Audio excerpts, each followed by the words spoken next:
let's see here. Looking at the OBS. Test, test, test. Test, test, and test, test. Looks good. Ooh. Hold up.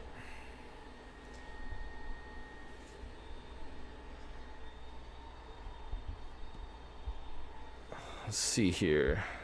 Got a testing on a new stand, new mic stand, and finally a new cord, a new USB cord. So we got that. Looks pretty good. Want to make sure to be a little bit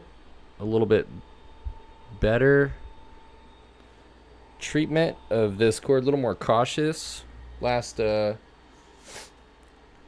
cord that I had, the last USB cord that I had did not have a good life because I accidentally bent the receptacle. Hold on one sec.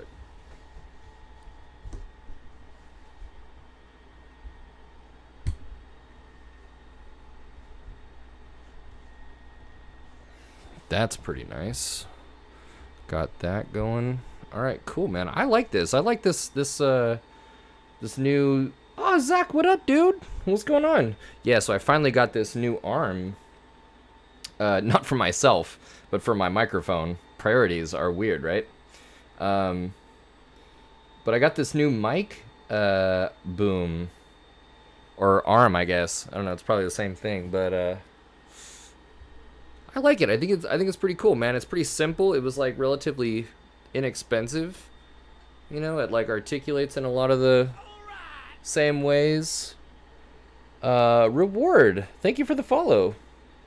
And I think it's working out. I think it's gonna be great. I got the cord wrapped up in a way where like I don't accidentally like overstress it. That's what happened before with the cord specifically, not the obviously the arm. The arm was like this weird like situation where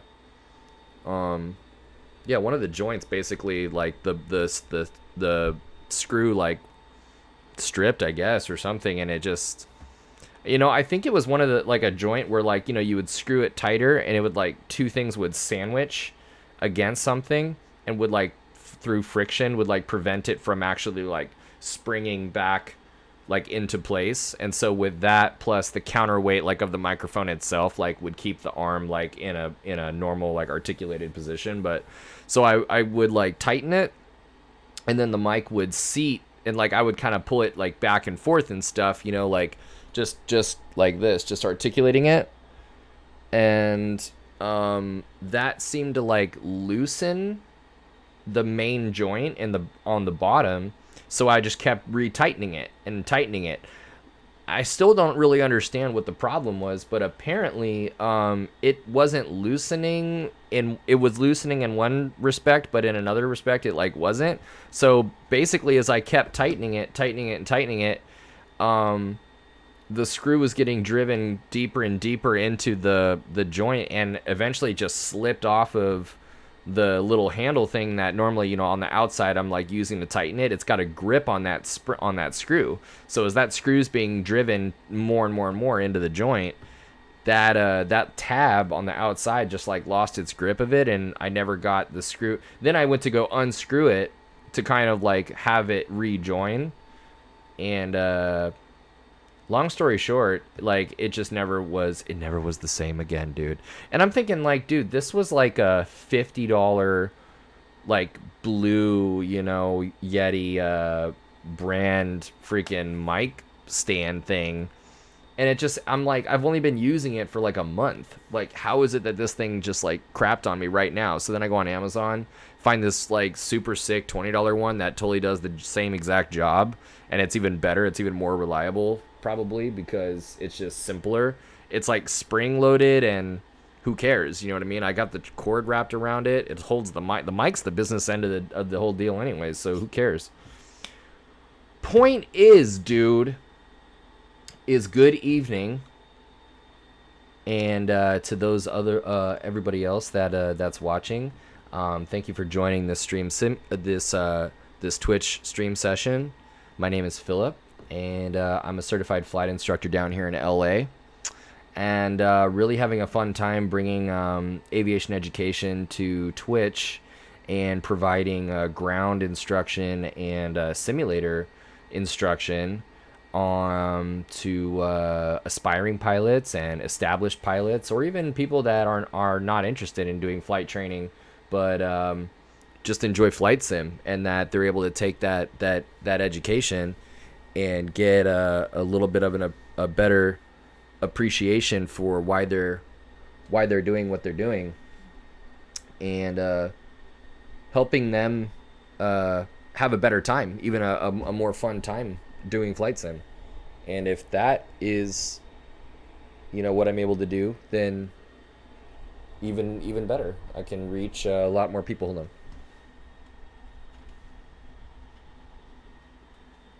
So, thank you for joining me tonight. And as I said, my name is Philip, and I am wearing a Legend of Zelda t-shirt. It might not look like it, but it is a floral Triforce.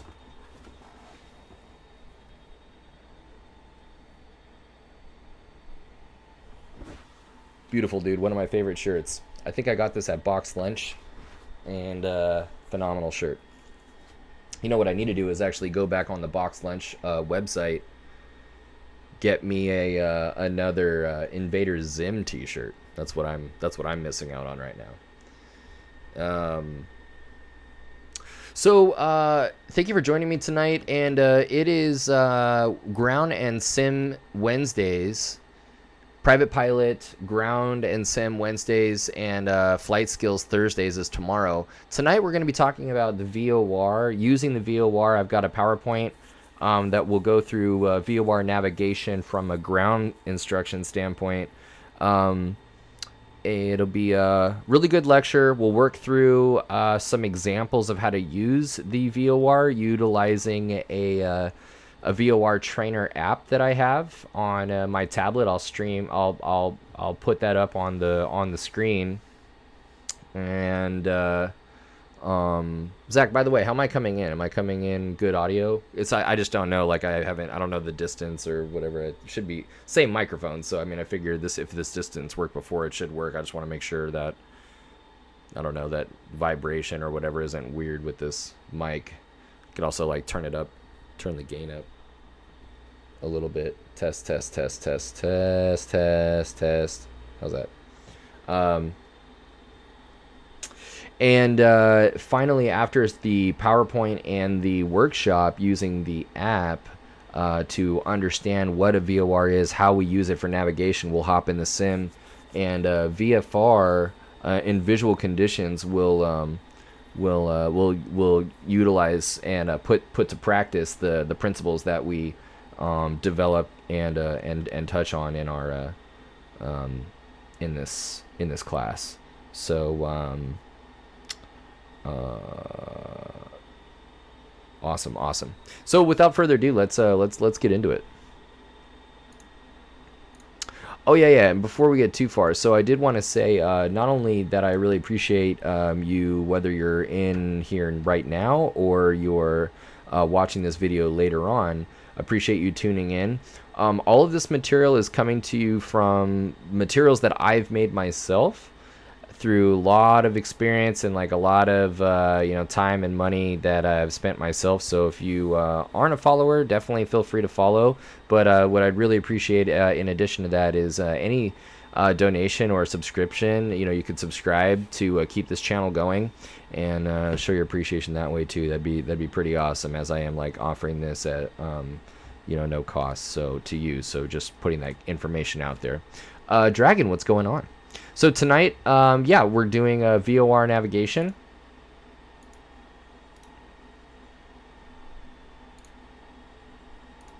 And let's get into it. So, what is VOR navigation and why do we care? Like, what is... Dude! Dragon with the gift sub. Thank you so much. I appreciate it tremendously. Thank you.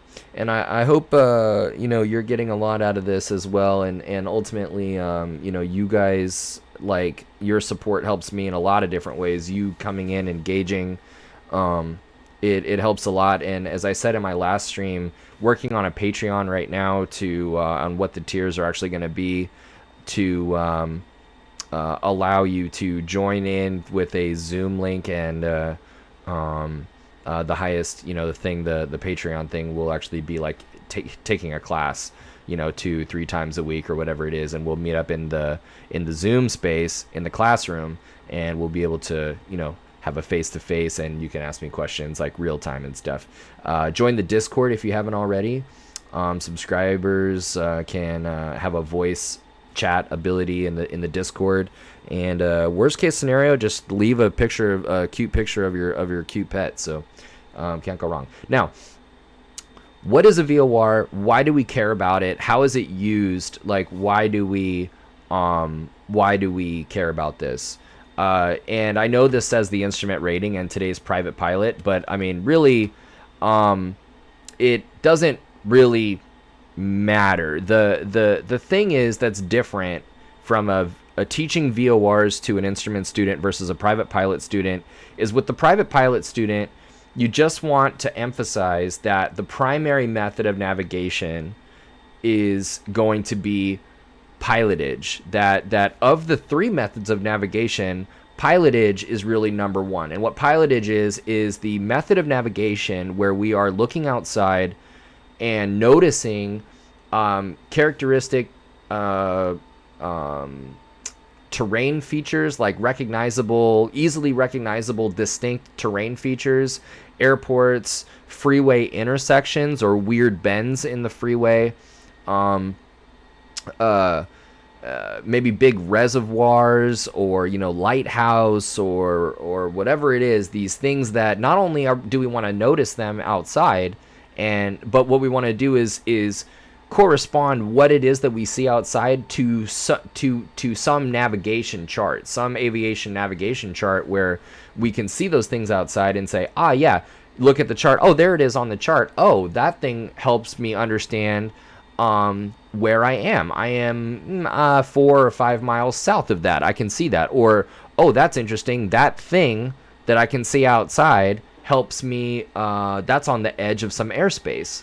So I can, use that and understand what type of airspace is coming up, or what type of airspace that I'm currently in, or what I'm coming up to, like I said. So pilotage is that method of navigation. The second method of navigation is when you're a private pilot. Second method of navigation that you look for, or that you're trained for, is called dead reckoning. Dead reckoning and pilotage together really are the name of the game. Where dead reckoning is when you're going really a ways away, and you start branching out and expanding your horizons a little bit. Dead reckoning is going to be flight or time, distance, and fuel calculations based on measured courses. Like, basically what you're going to do is, if you want to go from A to point B, what you're going to do is devise a plan, a route that takes you to along straight line segments between a series of checkpoints between A and B, and each of those any pair of those points along that route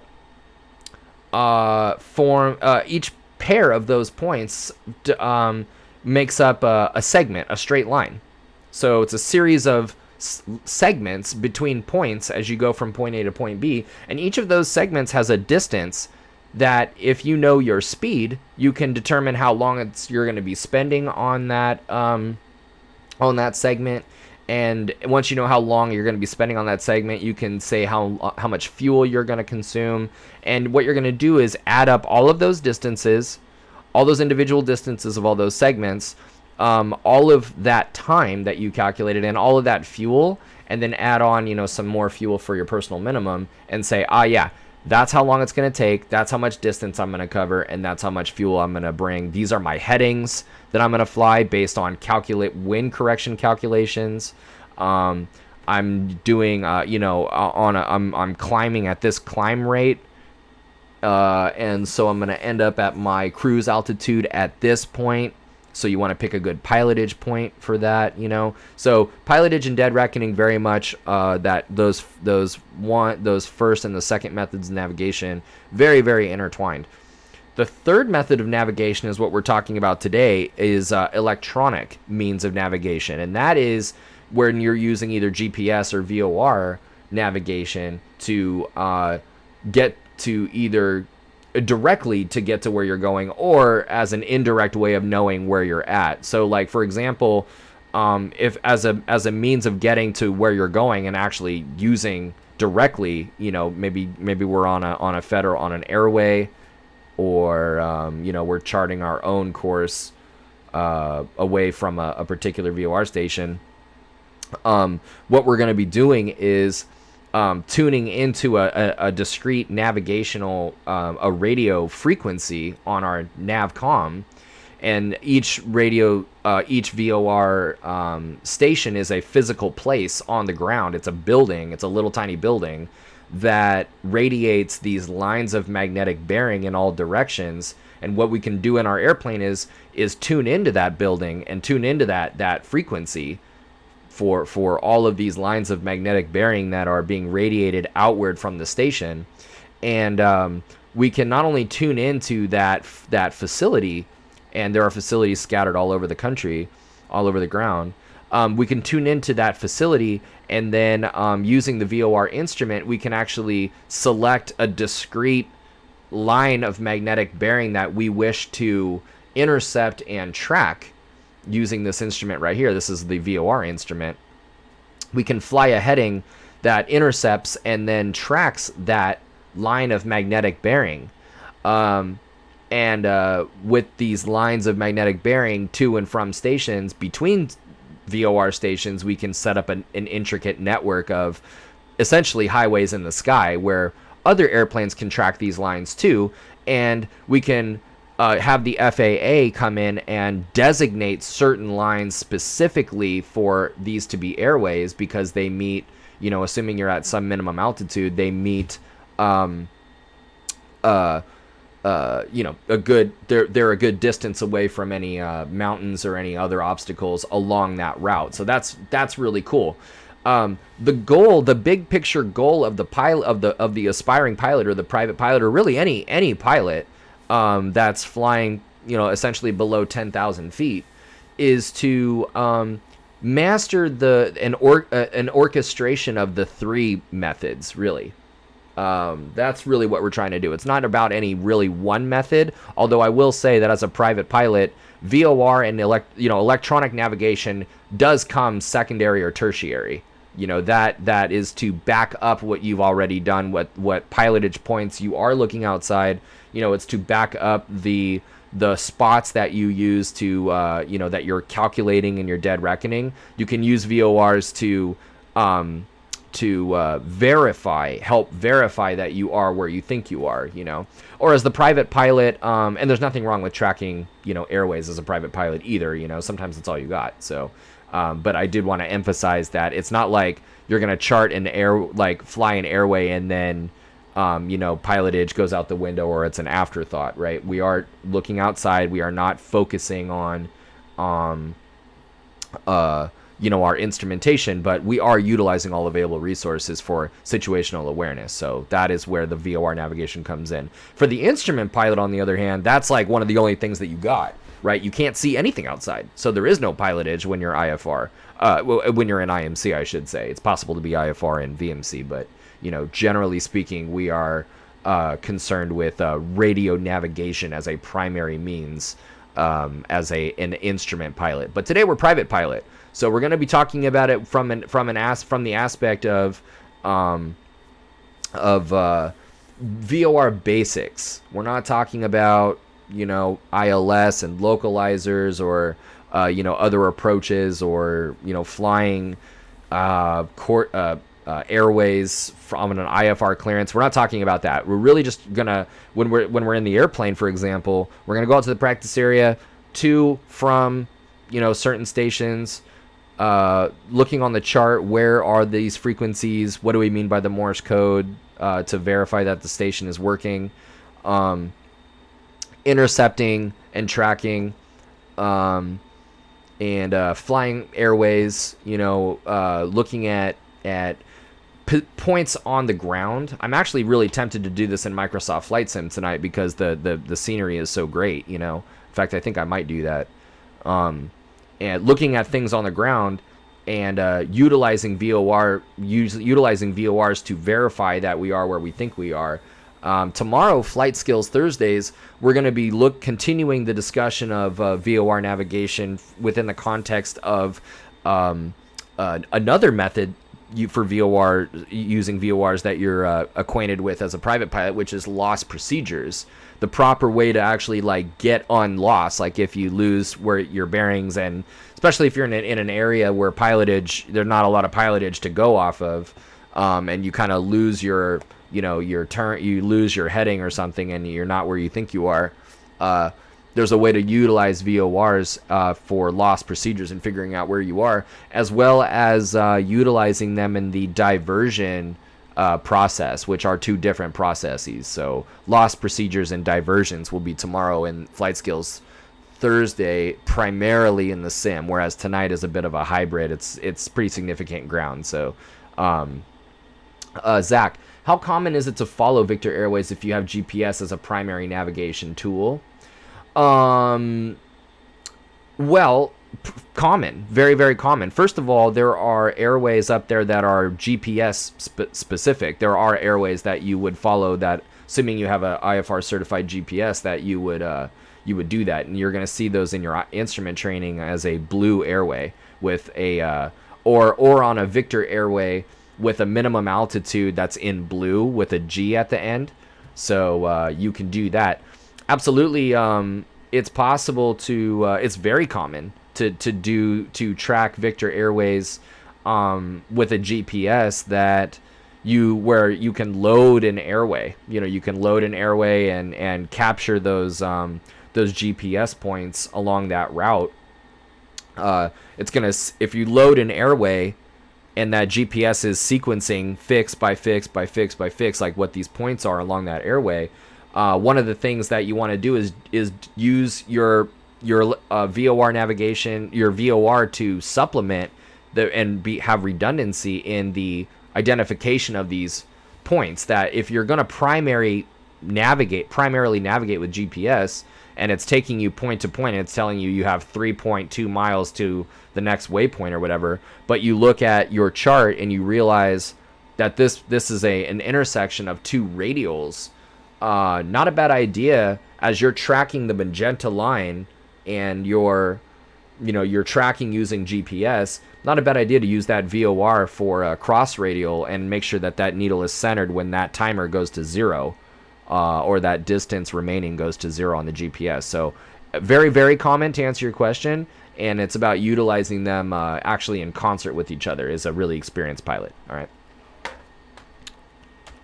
Okay. So, some of you were in a previous lecture when we talked about these things, and so, as you know, we're not going to spend too much time talking about it, but we will talk about what we mean by radio. Like, sometimes people, especially private pilots, what even is radio? What are we talking about, right? So, we'll review what an electromagnetic wave actually is, and what do we mean by the radio part of the spectrum, of the electromagnetic spectrum. We'll look at how a VOR station actually works. Very important that you understand how it works, because in that discussion we demystify and illuminate why or how the VOR station does not care what heading you're on when you are using it. It does not care what heading you're on. We just need to be very clear about when we are dialing in a VOR, what are we actually communicating with this instrument. We are not dialing in whether we are whether we are headed to or from a station.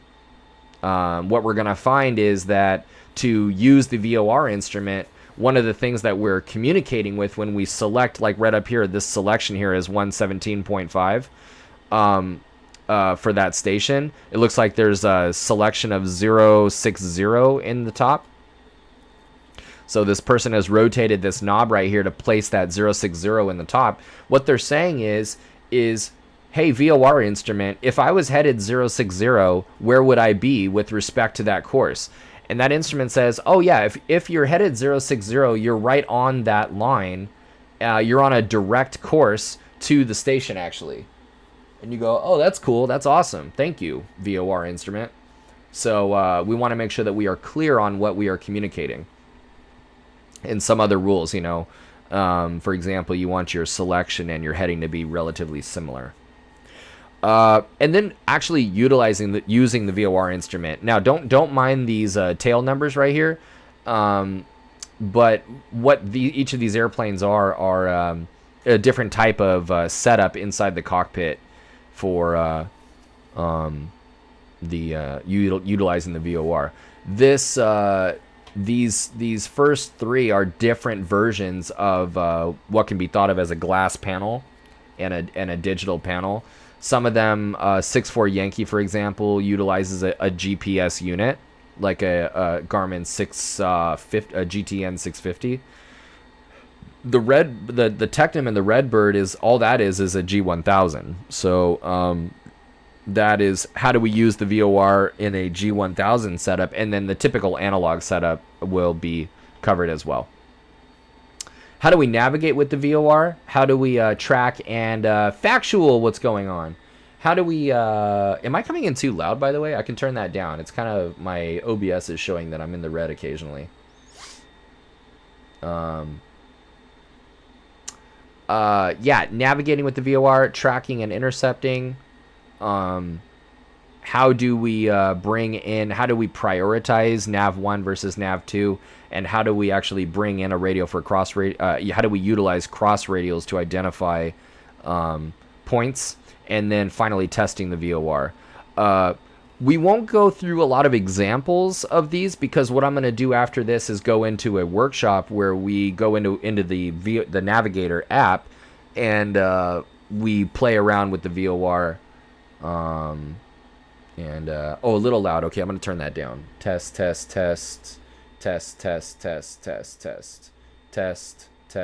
about that? Is that good, factual?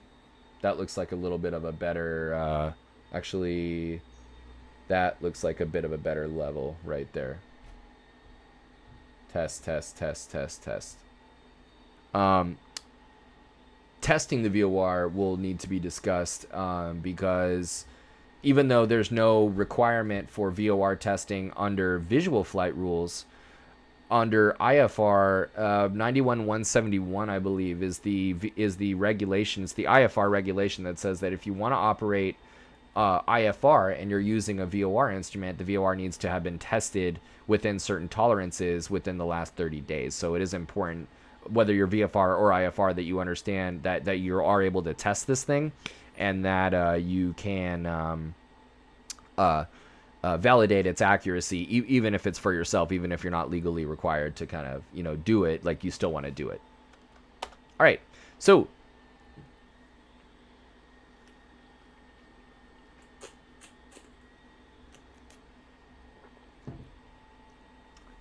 and for some reason this says VOR and GPS navigation. This is really just VOR. So electromagnetic waves. This is a wave. This is called the transverse wave. And this wave is generated by an antenna. And what's happening is, from my understanding, I'm not a physicist, or an engineer, so, but my understanding is that by using alternating current, electrons are allowed to flow up and down this antenna at a frequency, causing electromagnetic disturbances in waves. That as this goes up and down, waves are created, and the frequency of those waves is the time between the time that it takes for one cycle, one up and down cycle of this wave.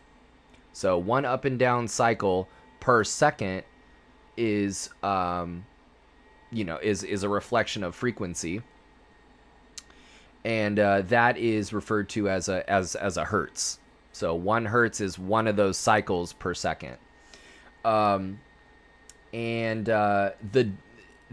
what we're trying to do is cause a certain number of disturbances, a certain number of oscillations per second that correspond to frequencies that we can utilize that are in the, not the hertz, not the kilohertz, but the megahertz. So how many millions of cycles per second can we make? All right. And that's that. So although kilohertz is in the AM, band, and that is used for ADF actually, and that's, so it's not like kilohertz isn't used. I'm just saying, like, most of the time it's a megahertz type frequency that we're talking about. Is it 115.7 megahertz? Is it 113.6 megahertz? So we're gonna be utilizing frequencies like that to that's what we mean actually by frequency. What we mean by wavelength is the distance between, we've got here these peaks and troughs here. We got this high point and these low points right here in the wave. And the crest, really you've got from crest to crest, or, really at any point along the wave, but, from this point to the next cycle, in the same point in the next cycle, is called the wavelength. So so the thing about transverse waves is they carry with them energy, a certain amount of energy. And what we see here is as the frequency increases, or that wavelength decreases, that energy increases. As frequency increases and that wavelength gets shorter and shorter and shorter, the energy of that electromagnetic wave increases to the point where so what you have here is the spectrum, the electromagnetic spectrum that starts down here at the radio and gets into microwave and visible light all the way to gamma rays. And what you're doing is you're starting off with very low, relatively low frequency, large wavelengths, and you're squeezing them down more and more and more. As those oscillations get faster and faster and faster and faster, the energy is increasing as you get into the visible and the ultraviolet. And now we're starting to talk about so much energy. The radio and the microwave, the infrared, that all, that's all relatively low energy. And although with infrared, we're starting to really, we're starting to get into it. Things are starting to heat up, and energy is starting to definitely build where things can actually become so of a certain frequency that not only are these things warm, but now as you creep into something is vibrating so much that and oscillating, with a frequency so much that the heat is now starting to glow. Once that heat starts to glow, now you're over here on the visible spectrum. You keep putting energy in, and all of a sudden now we're starting to talk about ultraviolet light that is so energetic that it can start damaging organic material, and it's starting to become an issue for, especially higher energy ultraviolet light. As that energy start even more frequency, even shorter wavelength, we're talking about X-rays, and that now we are starting to damage molecules. We're starting to break apart. We're starting to really damage permanently molecules and knocking molecules off, or atoms off of molecules. We're starting to break enough. We have enough energy to actually start breaking those bonds and dislodging atoms from molecules. Very, very small wavelength then, if they're interacting with molecules. This is how small these wavelengths are, and how high that frequency actually is. To the point where overexposure, will start causing some real health problems. And then you got gamma rays that are so small that they are continuing to even more so damage the atoms, let's say like in DNA. The nucleic acids actually in DNA, it's like breaking off atoms and really destroying the shit out of molecules, to the point where your DNA is being broken by the energy of these of this light. It's all light, by the way. And now when your cells go to reproduce and proliferate, if you have damage to the internal the information that's in your DNA that tells cells that in the proteins of your DNA, right? Or I should say the proteins in your cells, these proteins that help stop cell growth and stuff like that, if those get damaged, cells don't know when to stop multiplying, because the instructions are all messed up, because you've been knocking out these atoms. That's what cancer is. So all the way from radio to gamma ray, this is what we're talking about. This is also why microwaves don't cause cancer. They're the waves are too big and too low, relatively low energy to interact with your DNA. Only from the high energy ultraviolet through X-ray and gamma ray is that possible. So it's just not possible for cell phones to be giving you cancer. Okay, we're talking with radio waves. We're talking about that little zone right there, just on the lower end of microwave to on the radio wave side of microwave. Microwave actually, I believe, is what we're talking about with GPS. It's actually microwave, I want to say. So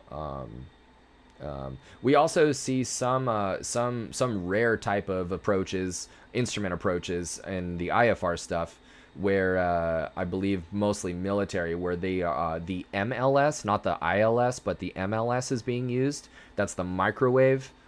That's in the microwave. So that's or I saw this video on Instagram. This freaking idiot who was like had her own cooking show or something like that. She said microwave. Did you guys see that on Instagram? We're just gonna go heat this up for 5 minutes in the microwave. And I think somebody was in the kitchen with them and was like, what? I might be wrong about that, but yeah, microwave.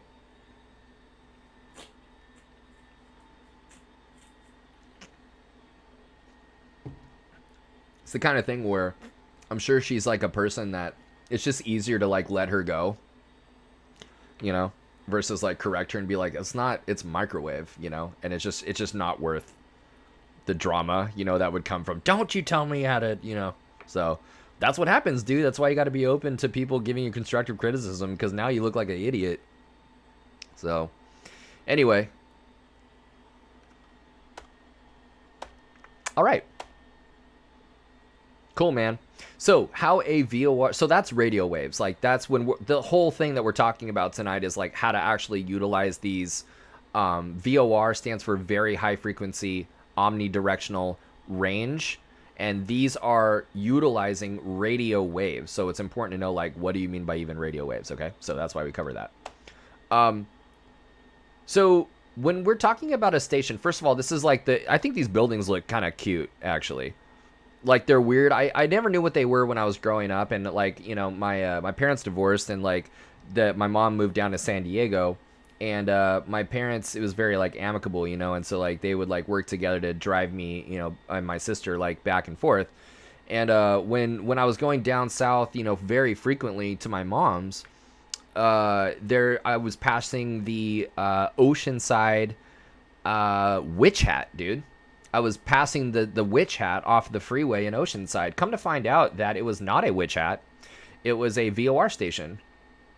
And the joke's on you, because now that you see that, now all you're going to see is a witch hat. So, come to find out, yeah, that I would be a pilot later on in life, and actively using this VOR station with my students, and I do some IFR flying. I enjoy, there's a lot of interesting RNAV flying down there, which is GPS. It's not VOR, but I mean, there's a lot of VOR, cool VOR stuff down there, utilizing the Oceanside VOR station. But so, pretty cool. The way that this works, okay, is that these VOR stations are going to send out a 2-pulse signal. These 2 signals, it's like a pulse pair that they send out, and the pair goes like this. The first pulse is an omnidirectional pulse. It's the red rings that you see, and the red pulse is radiated out in all directions equally, and in equal intervals. Then that red pulse, that omni pulse, is followed up by a rotating pulse that's very closely behind. That's what the blue is. So what you'll notice here is that the red and the blue, they overlap right on magnetic north. You see this north right here? Only on magnetic north do they both overlap. And they're exactly in the same spot. You'll notice that as you traverse, like as you carve out this circle from the top all the way to the right here clockwise, there begins to be a distance between the blue first, and then where I should say, depending on where you're at, if you are like right here where the red dot is, right there, you're gonna hit that red and then blue, right? Here comes again. Red, blue. Red, blue. Red, blue.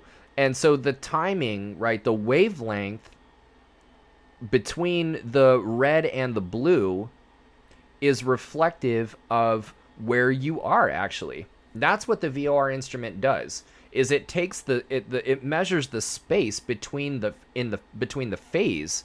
What the phase is what we say is like the distance, like the time between these, like, see these waves right here, see how these waves are separated.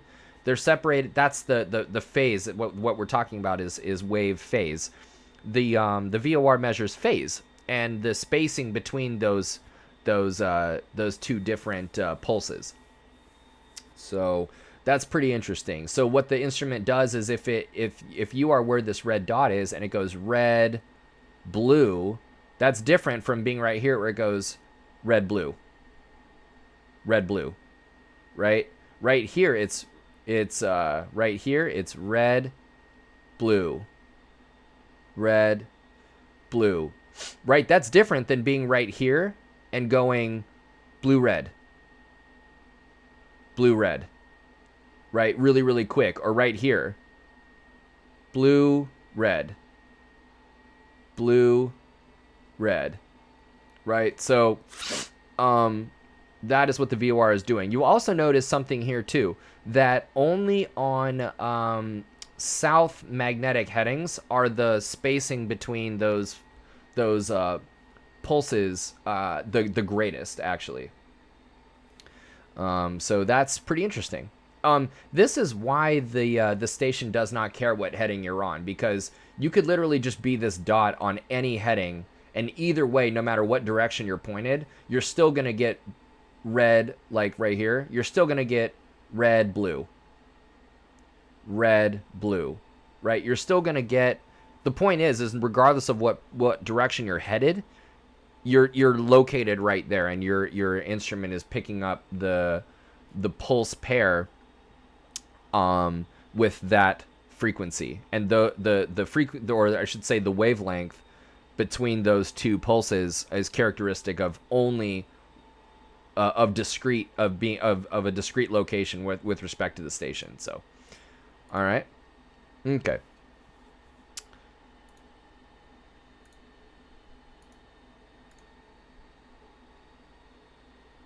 Cool.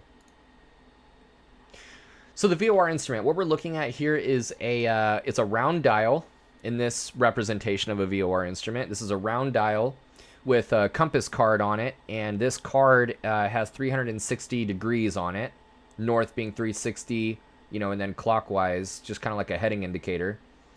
This card is free to rotate using this Omni Bearing Selector, the OBS, the Omni Bearing Selector. The Omni Bearing Selector is a knob that can be rotated, rotates this card, and you can put a certain any of these 360 degrees right up here in the course at the course index at the top. And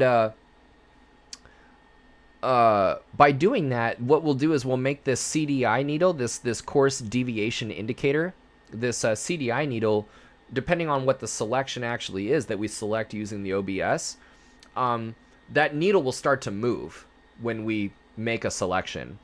And what that needle is telling us, when we make a selection, what we're saying is if we were headed in that direction, where would we be with respect to the selected course or bearing, right?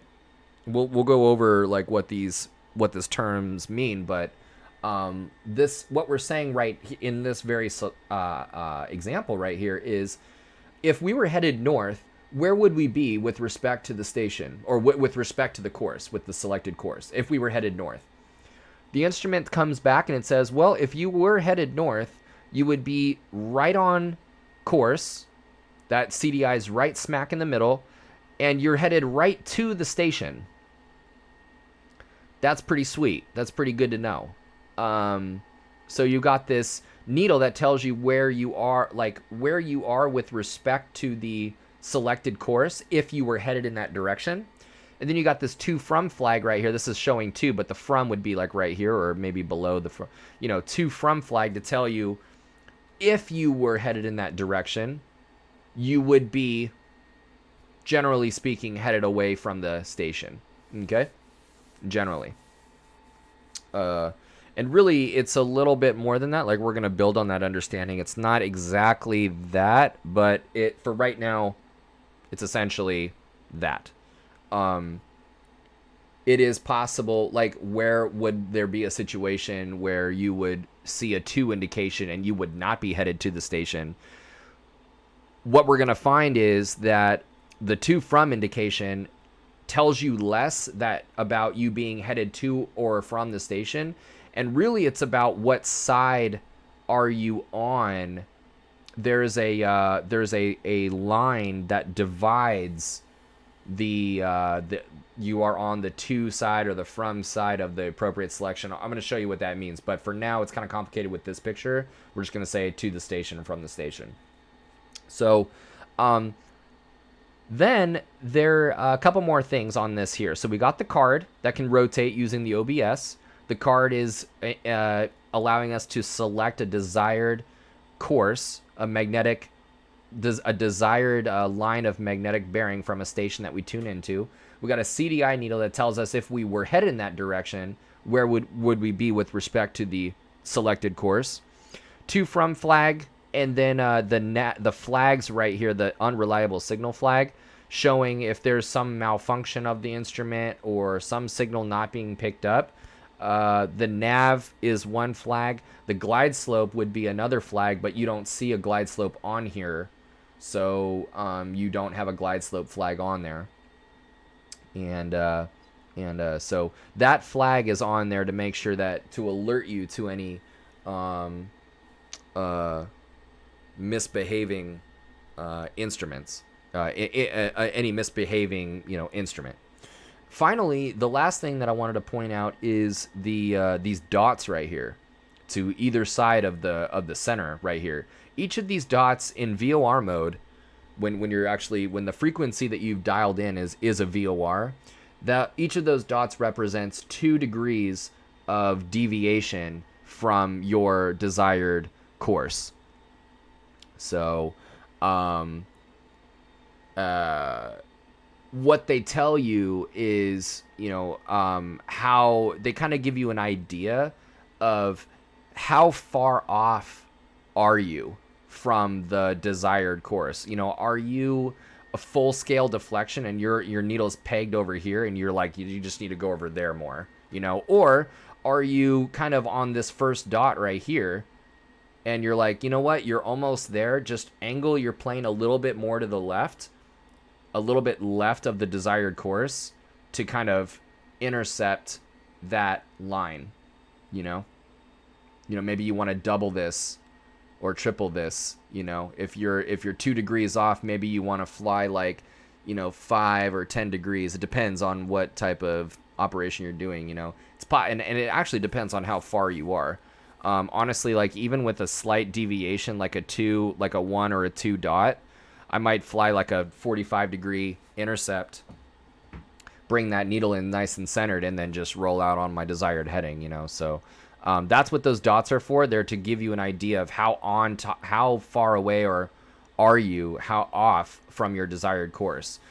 Full scale deflection is at a partial, halfway deflection. And what we want to do is pay attention to what side that needle is on. If the needle's over here, assuming we're headed north, this is not a heading indicator, right? But if we were headed north and we see that the needle is off to the right side there, yeah, we're going to fly like some sort of heading in here to bring that needle back centered. And then once that needle's coming in centered and we're on course, then we want to turn to a north and everything's happy. So we'll take a look at that. Yeah, this is pretty good for your knowledge test. So when checking the sensitivity of the VOR receiver, if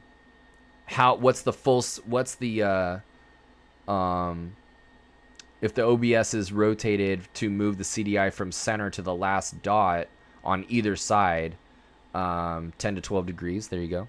If each of those dots is, 2 degrees, then there you go. We got some other instrument stuff. We don't need to get into that. We do some knowledge test things. This is a VOR instrument. Forget about everything else, but as a private pilot, as you might be flying on instruments in the sim, or if you're interested in getting your instrument rating later, it's good to know that you can tune into some frequencies that you can tune into are not VOR stations. They're actually antennas on the airport surface at the somewhere near the runway, depending on what antenna we're talking about. But the signals are coming from the runway itself, and so you can tune into that frequency and actually be guided down to the runway. It's pretty awesome. And so this is showing that we are, if this is where the lateral guidance is showing is steering us, right? And this is the vertical guidance. We're a little bit to the left of the course. We would need to go to the right a little bit to bring that in, and then we would need to add a little bit of power and level off to bring in that glide slope, and then center that up nice like a cross. Yep, some more instrument stuff. Okay, so that is the VOR instrument and what we're actually looking at. Now, utilizing the VOR, okay, I want you to build into your habits, whether you're in the simulator or you're flying in real life, or maybe you're whether you're in the sim or in real or flying in real life, you don't maybe feel that comfortable with the VORs, but you want to learn more, you want to learn more about them and how to actually utilize them. This is the right way to do it. You want to tune into that frequency and identify that station. We'll talk about this. Tuning into the frequency that will be on a chart, on a navigation chart, identifying that station, and then you just want to be sure that you're within 40 miles. The limitations for this low altitude VOR is 40 miles, so it's good to know. Now, let's take a step. Let's kind of step into the cockpit here of an example and look at how to use the VOR. Remember, tune, identify, and then select. Okay, so to tune this thing, what we're going to do is push. This is a very common type of navcom setup. This is in the communication mode. So what you're going to do is press on the nav button. It's a knob that you can push in. These frequencies will change to the navigation band. Push nav to change these to the navigation frequencies. Then you want to tune. Remember, tune, identify, source, and select. Tune and identify is the main things. You want to tune to whatever frequency that navigation station's on. You know, maybe it's like 115.7 for Seal Beach or 113.6 for LAX or 110.4 for Pomona, whatever it is that's near you. Once you've got that frequency dialed in, push that switcheroo button, throw that over into the active, and then you want to identify it. And the way that you identify it is you push to ID. You can see that right there. Push to ID. And then on your audio panel, you want to come up here if this is what you're working with. You know, depending on what your actual setup is, you can come up here maybe and touch this and select nav1 and then listen to that Morse code. Or maybe you're on a GPS unit where you touch that. We're going to see that next. So once you've tuned that frequency, active, then identify it, now we can start using it, okay? You want to make sure that if you're using a cockpit like this, that you're selected for the VOR. You want to make sure that your correct source, that your source is correct.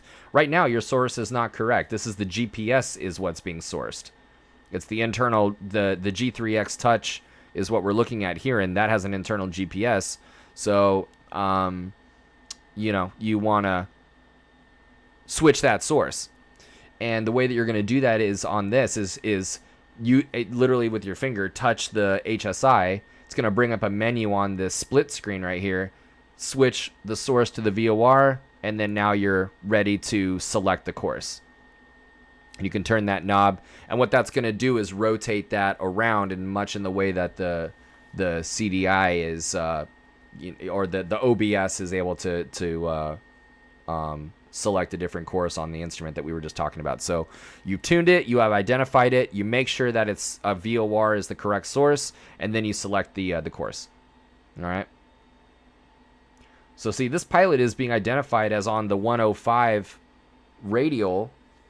The radial, by the way, is what radials are what we call the lines of magnetic bearing that are being radiated from the station only. So if the lines being radiated from the station are called radials, and the path that you're flying, that you're tracking toward the station, is called a course or a bearing. All right. This is to differentiate, like this pilot right here, if they're turning to the left to go toward the station, they're definitely on a 105 radial. You can see here, it's on that 105. There's the green is the omnipulse, and then the rotating pulse. Bam, bam, bam. That interval of time is only corresponding to the 105 radial. That instrument goes, ah, yeah, I got the peaks show, I must be at the 105 radial. If that pilot turns to the reciprocal of 105 and is westbound, headed toward the station, they're still on the 105 radial, but they're on a what? A 285 course to the station. So yeah, good to know.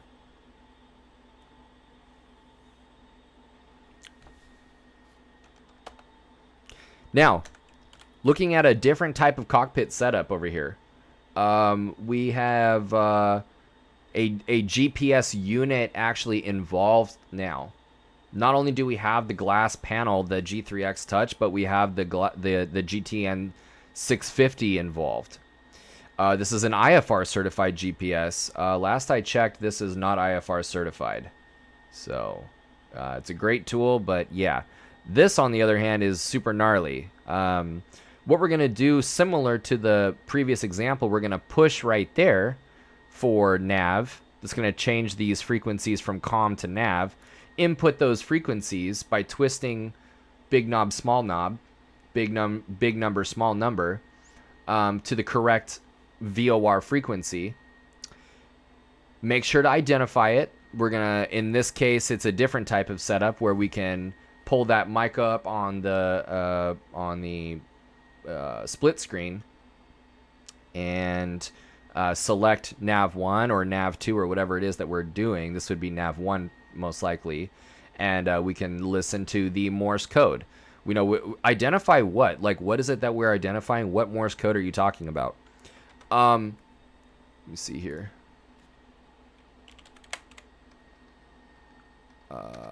Vector. This Morse code right here. CLAX, we're going to be tuning into 113.6.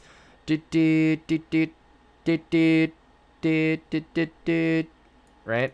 Seal Beach. 115.7. So yeah, we're going to be tuning into 115.7. Got that nav 1 selected, and then we're listening for that Morse code. We want to make sure that the chart is out first and that we have the Morse code ready to be listened to, and then start the test, and then make sure that only then are we, because the problem is if you press nav 1 and you're listening to the Morse code while you're finding it on the chart, there's a real temptation to be behind the airplane, discover the location of the Morse code after 2/3 of it have gone by, and then only catching doot and being like, oh, okay, that's good enough. We have it. We have Seal Beach. It's like you didn't listen to the whole Morse code. You don't know that that's Seal Beach. What if you tuned into a distant VOR that also ended in an I? And, you know, and that's what you heard. And now you're convinced that it's SLI, but it's not. And now you're tuning into some distant VOR. Like, you need to find it first, make sure the frequency is correct, find it on the chart, then test it, listening to the whole Morse code. And if you need to listen to it again, dude, if you are so behind the airplane that you can't spend another 10 seconds listening to the Morse code again to double check and make sure, the Morse code is not the problem. Having the Morse code incorporated in your procedures is not the problem, right? Your workload management is, your organization is, communication needs work, your checklist usage needs work, your trim work needs work. So that's the issue, okay? So we listen to the whole Morse code. All right.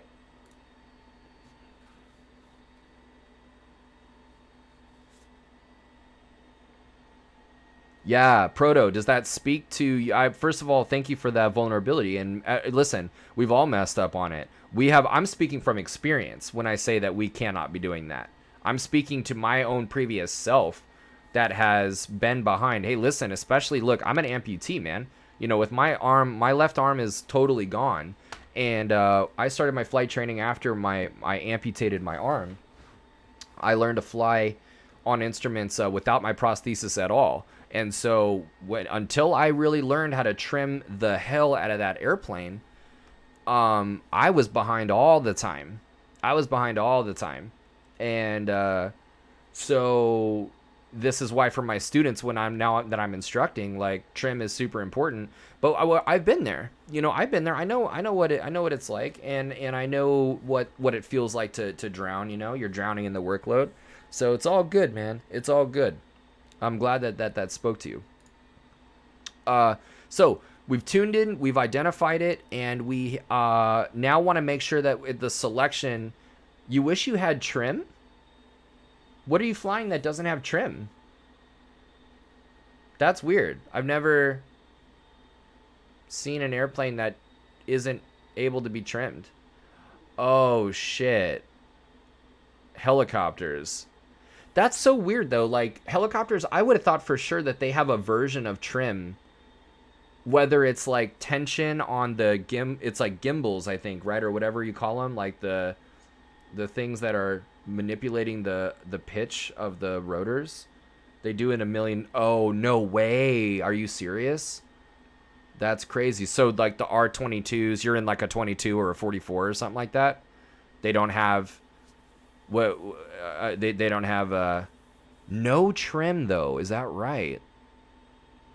The helicopters always blew my mind because I'm thinking, procession has to be insane, you know? So, direct links and hydraulics for the 44. Oh, interesting. I see. 22 is direct and a hydraulics for the 44. That's cool. So we've tuned, we've identified, we're selecting the correct source. We go from this map page to back. We need to go to the default nav, and this is going to bring us to this page right here, where we can push the CDI button and change that source from GPS to VOR. That's going to change to VLOC right there. That's the VOR localizer mode, and then this will turn green with the VOR right there. With that in the correct mode, we can change the course and the selected course. All right. G1000 wise, we need to again tune and identify, source, and select. Okay. So tune into that proper frequency up in the left, big knob, small knob. Identify right there. Reasonable question is, listen, if I'm really behind, is it suitable for the 3 letters right here? Like in this case, it's BRV, Bravo Romeo Victor. Can those 3 letters substitute for the identification? The answer is no. The answer is no. The 3 letters, is it helpful? Yeah, it is helpful. When you have something identified or tuned and you see no 3 letters, yeah, you're not picking up the signal. You know what I mean? But the thing is when you do start picking up that signal, like when you do start picking up that localizer, let's say, or for the private pilot, that VOR station, that doesn't mean that you don't need to test it. All that means is now the system appears to be receiving that signal. Let's test and listen to the Morse code to verify, right? That doesn't preclude, the audible testing. Absolutely not. I've met Gulfstream pilots that listen to the Morse code. So it's not, that is not what, we are not already trying to cut corners and, not, again, the issue is not listening to the code. The issue are lots of other issues, that you've got. Other things that need to get worked on. Identification, remember we're saying push nav 1 or nav 2. There's your nav 1 or nav 2 in the center console of the G1000. You can actually listen to that Morse code. Selecting the source, there's a CDI right there. And pushing CDI will change that from GPS to VOR. Or what it'll say is nav 1 or nav 2. Once that's selected, once the correct source is selected, we can turn the course knob for the desired course. Okay. Finally, in the analog setup, we've got COM and nav. We have a COM nav 1 and COM nav 2. COM 1 nav 1, COM 2 nav 2. And nav 1 is linked to this VOR, and nav 2 is linked to this VOR. Very, very important that whether it's the G1000, the analog setup, whatever it is, maybe you're using a GPS unit for nav 1 and a regular box like this for nav 2. Captain Seppi rating with a party of 37. Thank you so much, Raid. Let's welcome these people, everybody. Captain, hello. Good evening. And thank you so much, you guys, for joining me tonight. Captain, I can't thank you enough for the raid. And good day. Welcome to everybody. My name is Philip. For those of you that are new to the channel, I'm a CFI down here in Los Angeles. And one of the very few amputee pilots that are out there. My whole left arm is gone. You can I amputated it after a spinal cord injury in a motorcycle accident. You can read about it a little bit more on my About Me page. And the only certified flight instructor out there, instrument rated, that is teaching with one arm. So I feel like I'm trying to bring aviation education to Twitch, give a little bit of a unique perspective to flight training, and offer some uniqueness as well in terms of content, not only perspective, but content, by doing ground school lessons like this and then following it up with some simulator stuff to put all the pieces together. So if that speaks to you, give this channel a follow and keep this channel going if you'd be so inclined to support the efforts by subscribing. Would greatly appreciate it. All of this information comes to you at great cost to me. I put all this together myself. So, yeah, definitely appreciate show the support. We do IFR Tuesdays. We've got private pilot Wednesdays and Thursdays. Today's ground school Wednesdays. Tomorrow, Thursdays are flying skills Thursdays. And then we are trying the best that we can to do something fun and different on Fridays. Maybe DCS fighter pilot stuff, or looking at the airman certification standards for check ride prep things. We do just chatting and ask me anything sessions. So feel free to follow and appreciate a subscribe. Welcome. Flights with Joel. Used to live in LA. Where do you fly out of? Currently I fly out of Fullerton, but I've done flight instruction out of Long Beach and Torrance. I got my private pilot in out of Hawthorne, and I did my instrument out of Long Beach. So a lot of my instruction was my flight instruction was actually out of Torrance. But yeah, currently out of Long Beach and loving it. Or I'm sorry, currently out of Fullerton. So it's good times. So tonight we're talking about the VORs, and we're just getting through a ground session. We're going to hop over to a workshop app that I have for the VORs and kind of put some of the pieces together, and then hop in the sim. So, if you're a student pilot, or if you're an avid flight sim, geek looking to up your skills, why we do what we do, and, it's a great navigation week. To utilizing some GA navigation, you're in the right place, and welcome. Thank you guys for the follow, by the way. Oh, dude, flights with Joel started at Burbank. Busy area over there. Super busy area with Van Nuys and Burbank. Van Nuys being right underneath your Burbank Class Charlie shelf, and really, really busy up there, dude. Whiteman, I believe, is the other one. I've only done IFR stuff into Van Nuys and Burbank. Not a lot of time spent. Yeah, it's its own basin over there, So very nice, dude. Very nice. Welcome. So typical analog setup. Okay.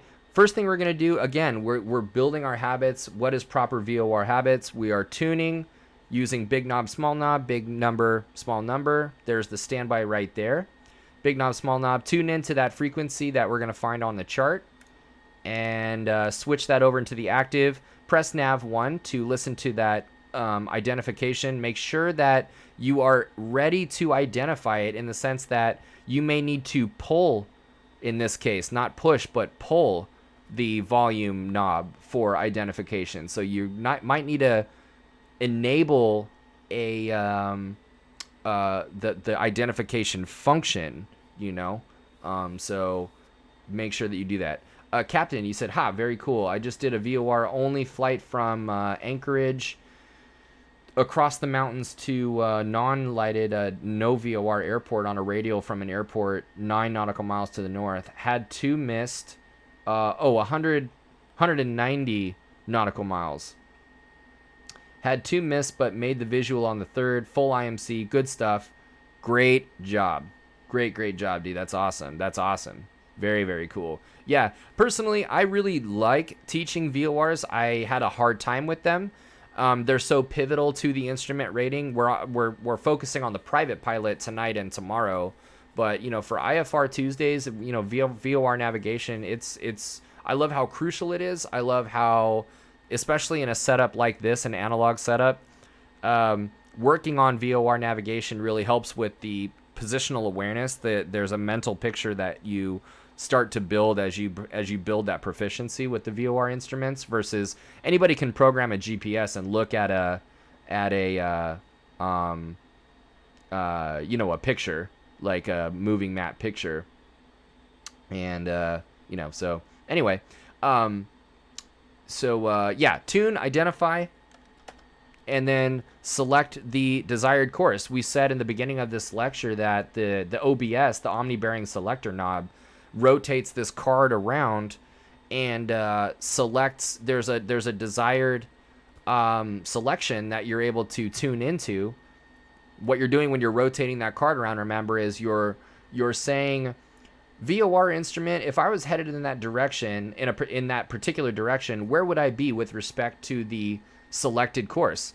And that it's going to come back and say, yeah, if you were headed in that direction, the course would be, you would be on course, or it would be off to your left or off to your right. So you want to make sure that you're understanding what we're communicating to the instrument. Once we have tuned and identified and then selected the desired radial, we want to turn to a heading that intercepts that course. So let's start talking about, we're kind of alluding to navigating with the VOR. Let's talk about what we mean by that. What do we mean? What are we actually looking at when we put in a specific course selection, right? When we use this OBS knob. Right here, we've got, and the OBS has a selection of 0 of north in the index. Okay, so there we go. We have this red line is really what we're looking at. Now, there's a line that is 90 degrees that crosses this station at 90 degrees with respect to the course selected, and that line, it represents the to from line, where on the south side of that line, apparently the south side of the selection represents the to side, and the north side of that line represents the from side. So when you have 0 selected and you've got the to indication, you are in this area right here, south of that line. Same thing is, omni-bearing selector, exactly. Very cool. Did I say that or something like that, or friend, you're just you're contributing, saying that that's what that is. This is an HSI. This is it's a there you go. This is a heading indicator VOR combination, and the OBS, the omni-bearing selector, is right here. And it appears that this pilot has 090 selected. That's that line right there. And 90 degrees is right here. This line is the to from line. And, anything west of that line is, with 090 selected, by the way, anything west of that line, of this line right here, is on the to side, and anything east of this line right here is on the from side. This pilot has 340 selected, and so consequently, with a to indication, actually, you see that to from flag right there is showing a to indication. So if this is the line, again, 90 degrees with respect to any selection is the to from line. This pilot is on course on the to side, right? So on the southeast side, right here, southeast, this is the southeast quadrant. This pilot is right here, or somewhere on this line, right? They're on the line. They have 340 selected with the to indication. You're headed to the station. Here's a pilot that's off a little bit. So first of all, they've got 360 selected. That's what they intend. The arrow on the left is what they intend to fly. But they are off a little bit. They're off by 2, 4, 6, 7 degrees. Right? Each of these dots represents 2 degrees of error. And that was also in the beginning of the lecture when we went over the VOR instrument components, a little bit before. And so the CDI needle with north selected, the CDI needle, the course deviation indicator needle, is showing that the course is off to your left. So the pilot would need to fly a heading somewhere in here to go and intercept that. Notice that the from flag is up. Right, this pilot is definitely going from the station, but not directly from it because, we don't have a centered needle right here. But the fact is that he's on the from side of that 90 degree line. Right. What is the to from flag really showing here? So here's the pilot with the 090 on the to side. Right, there's that to from line. When you're over the station, you see no flag. You actually have a flag switch. And then crossing that line from. Right? So to it, over it, from it. Here's a really good indication to really digest the picture of what I'm saying. 6 different airplanes have 360 selected. They're all on a 360 heading. And none of these pilots are actually on the 360, are actually on that line. This black line is the 360 that these pilots want to be on. You could see this pilot right here in E is left of course. They've got a 360 selection. They're on a 360 heading. That needle is off to the right with a 2 indication. They are left of the course and on the south side of that to from line. Okay, we said earlier in the ground that one of the rules that you want when you're using navigation is regardless of what the Airway says, you want your heading and your selection to be relatively the same. So like looking at this line right here, this is let's say right here, this is the Seal Beach VOR, and the Seal Beach VOR is right here at Los Alamitos. It's actually on the airport surface, and you can see here that there's a 251 radial radiating out from the station. This airway is marked by the 251. It's another way to look at it is right here. See that 251? So there's the station. There's Los Alamitos. There's the VOR 251. Now let's say that you were on that Victor airway right there, that dark black, or that bold black line, or that bold blue line in this case. You were tracking. You're on this blue airway, this airway that we call Victor 64 or Victor 8, and you're going to Seal Beach. It would be really tempting to put 251 in there because it says 251 right there. But you would be violating that number 1 rule where the heading and the selection need to be something similar, if not the same. They wouldn't be the same if you had wind, and your heading is going to be like 5 or 10 degrees off maybe or something. But it's essentially the same. So what would your selection be? If it's not 251, what would it be? It would be the reciprocal of 251. The reciprocal of 251 is minus 2 plus 2. You've got 0, 7, 1. So you would put 0, 7, 1 in there in the selection. Your heading is 0, 7, 1. You conform to that number 1 rule that the heading and the selection are the same.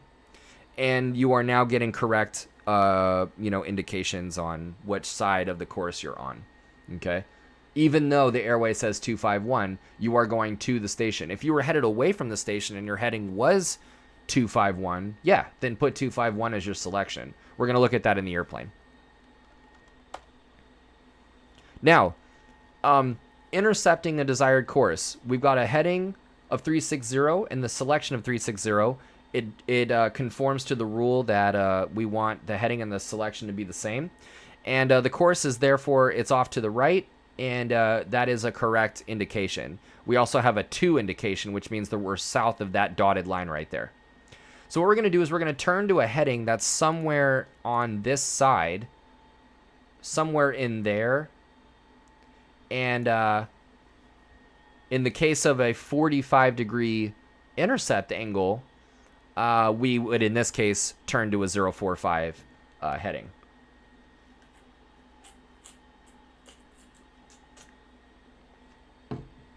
Whatever we do, a 45-degree intercept angle is typically a really nice intercept angle. You don't always do 45 though. I would say 8 out of 10 times you do. Maybe 7 out of 10 times, 7.5 out of 10 times. That if we are actually really close to the VOR, you might want to elect for a 30-degree intercept and not a 45, because the closer we are to the VOR station, the more sensitive this needle is, and the more erratic this needle is going to behave. This needle will behave more erratically. So, if that's the case, especially if you're not that far off, I would, probably elect for a 30-degree intercept, but this is not to scale. This is just for conceptual purposes. Once you fly that intercept heading, you're going to see that course comes in. Notice that the the indication does not care what your heading is, right? In both cases, your heading is a 045. It still shows to the station, and right here, it shows a centered needle because you're on the selection. Doesn't care what your heading is. If you continued on that heading, that needle would continue to swing out onto the other side. Right? The needle, the instrument does not care what your heading is. You're also not headed directly to the station, are you? On a 045 heading, you're headed like on out here into no man's land.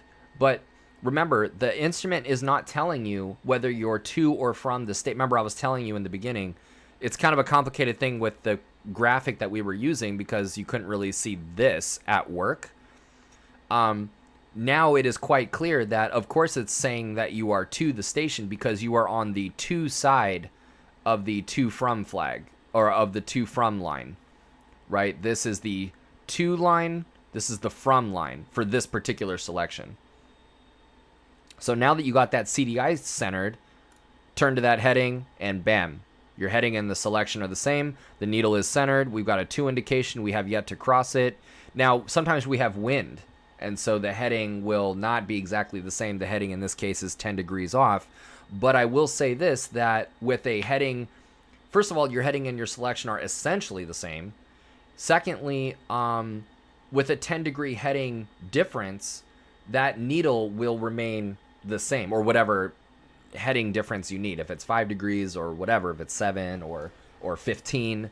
I'm just saying for this hypothetical example, the wind is such where the 10-degree correction is sufficient.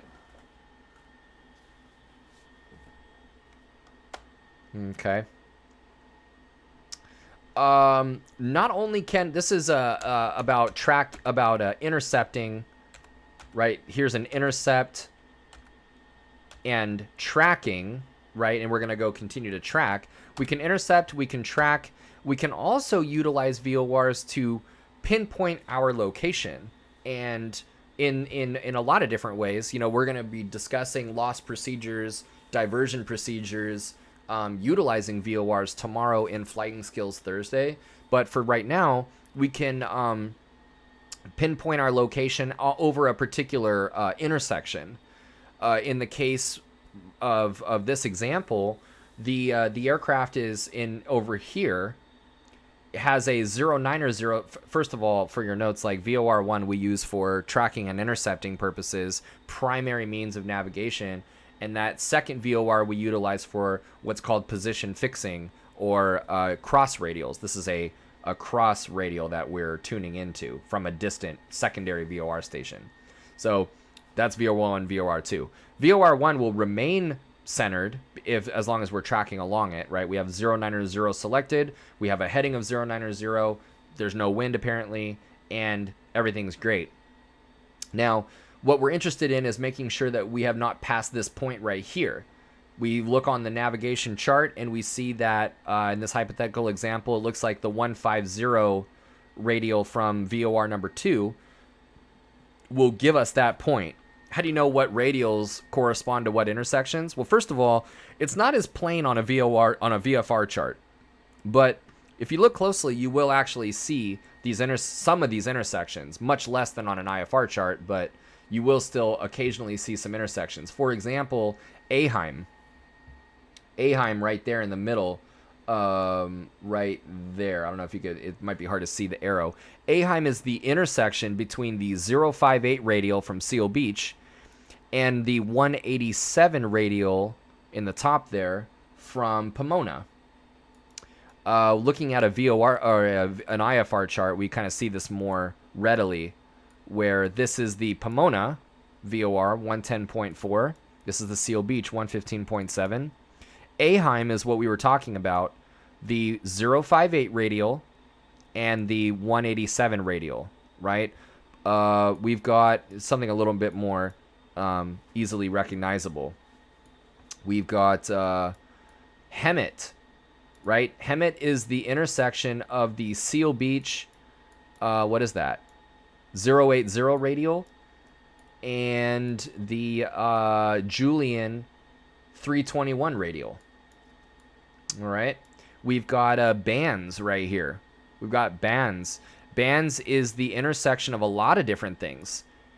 We've got bands is the intersection of the the Paradise 078 radial, the Homeland 054 radial, and the Oceanside 021 radial. All of those radials intersect at bands.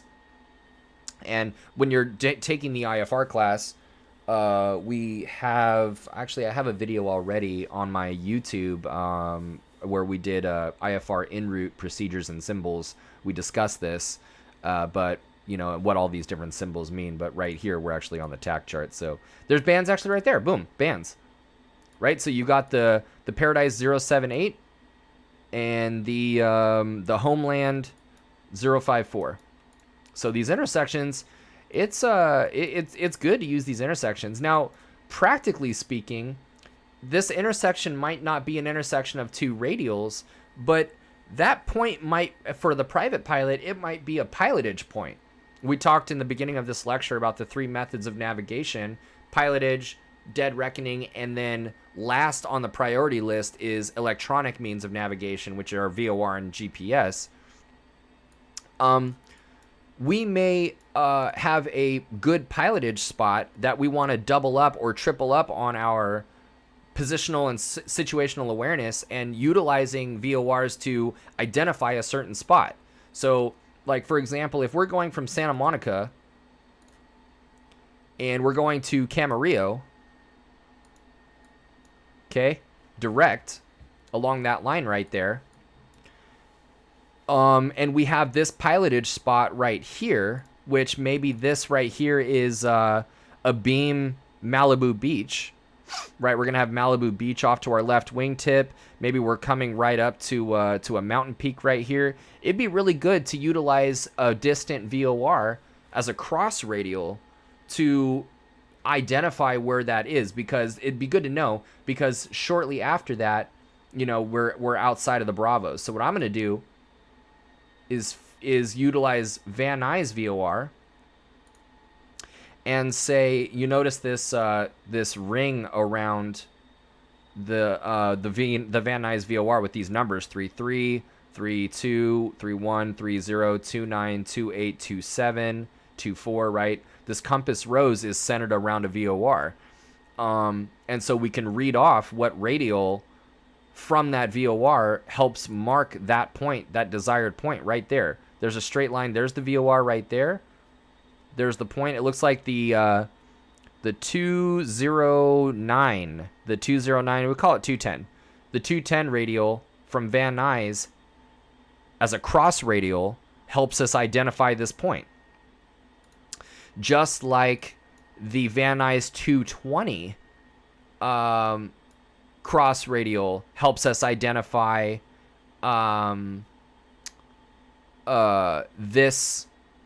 edge of this delta, or this Bravo right here, delta, the edge of this Bravo right here. See that? Van Nuys 220. Okay. That's really useful. That's really useful. Or the Paradise 252 to identify that Bravo right there. So, we can use VORs very creatively for a variety of different things, not just tracking and intercepting, but position fixing over pilotage spots, identifying airspace. For example, if we want to know where we are, like where does the surface echo airspace begin, or maybe we want to put a point right there, and it's important to us to measure where there's not a lot of good pilotage spots around us to know that surface echo, that dotted magenta airspace is coming up. I'm going to Fillmore. I'm using that Fillmore VOR, and I'm saying that straight line from that VOR to that point right there apparently is a 175 or a 176 radial, right? Because there's 18. So it's just shy of, and this is 17, so there's 175. Just after 175, you might want to consider using the 175 radial from Fillmore to identify just when you're short of that surface echo airspace. So, yeah, a lot of different ways to use VORs, and especially when it comes to this cross radials and position fixing. And then when you're there, you'll have both needles centered up, and you know you're at that spot. And now, as we said, this is the lowest on the priority means of navigation. So, what you're gonna have there is, the dead reckoning, the time that it should be taking you based on your speed, the time that it should be taking you to go from point to point and end up there. That time should correspond. That should correspond to the centered needle. Like, in other words, if it's supposed to take you 7 minutes and 30 seconds before you get to that point based on speed and distance, then around 7 minutes and 30 seconds along that leg, that needle should be centered. And then boom, there you go. Okay, so there's some knowledge test stuff for the instrument rating that we go into in the instrument class.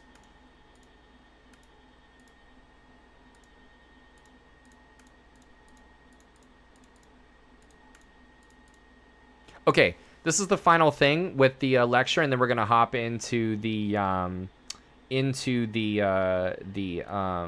trainer. And actually, I'm really tempted to just get in the airplane. I say we just get in the airplane. We see where we're at.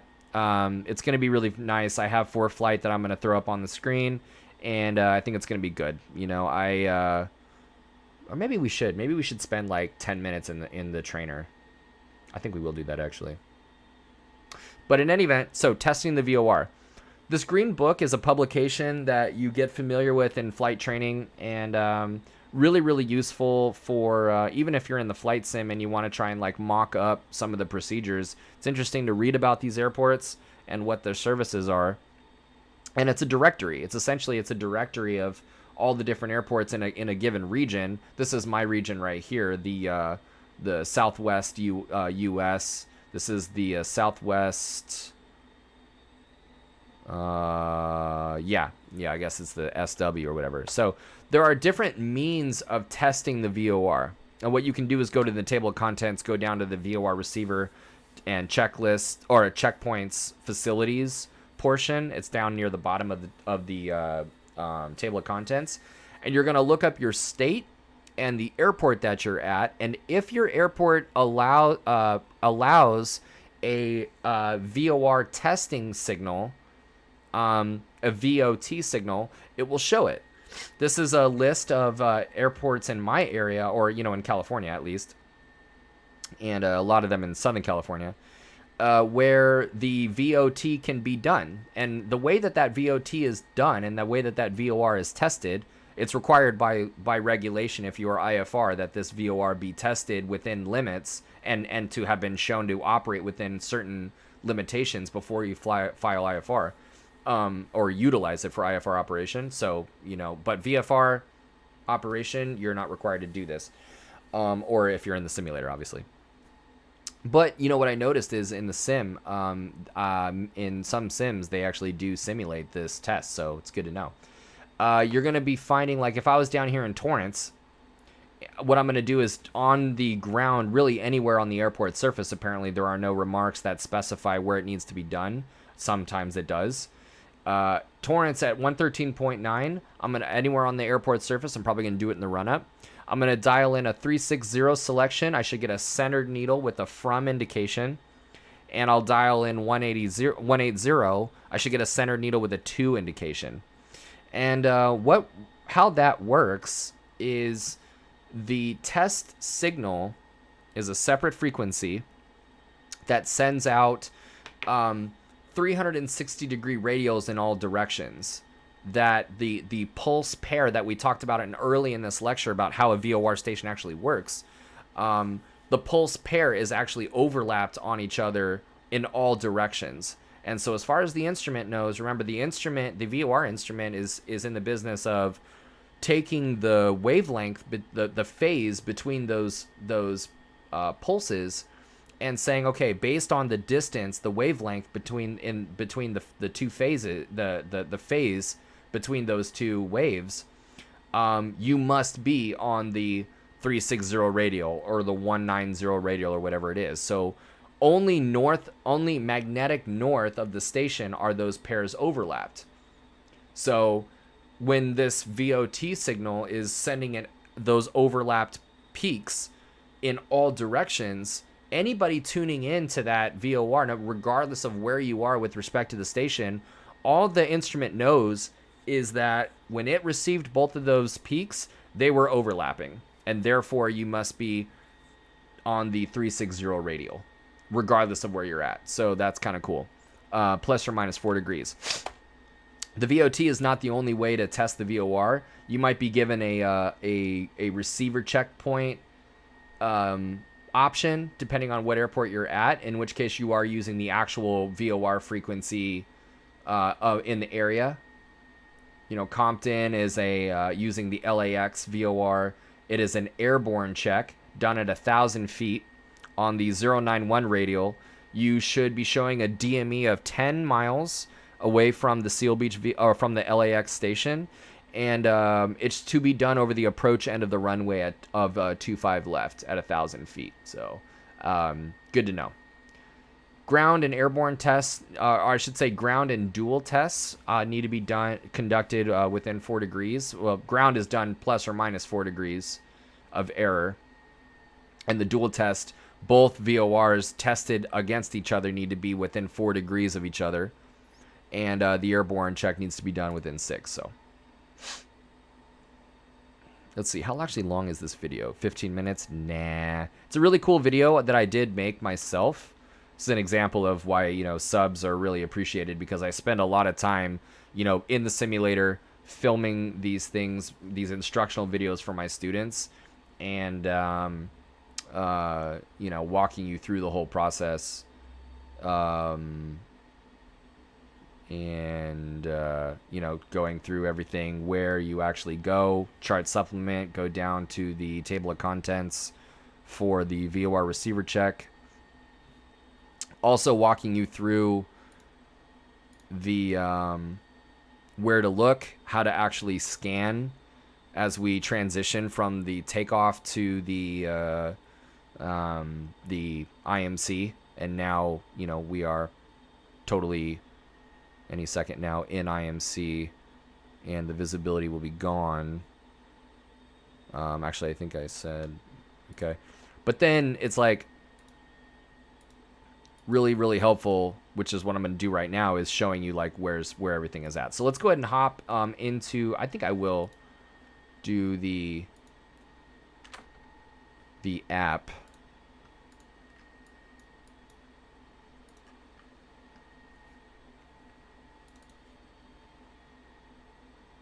How much of this position fixing by VOR radial is decided in the air versus flight planning?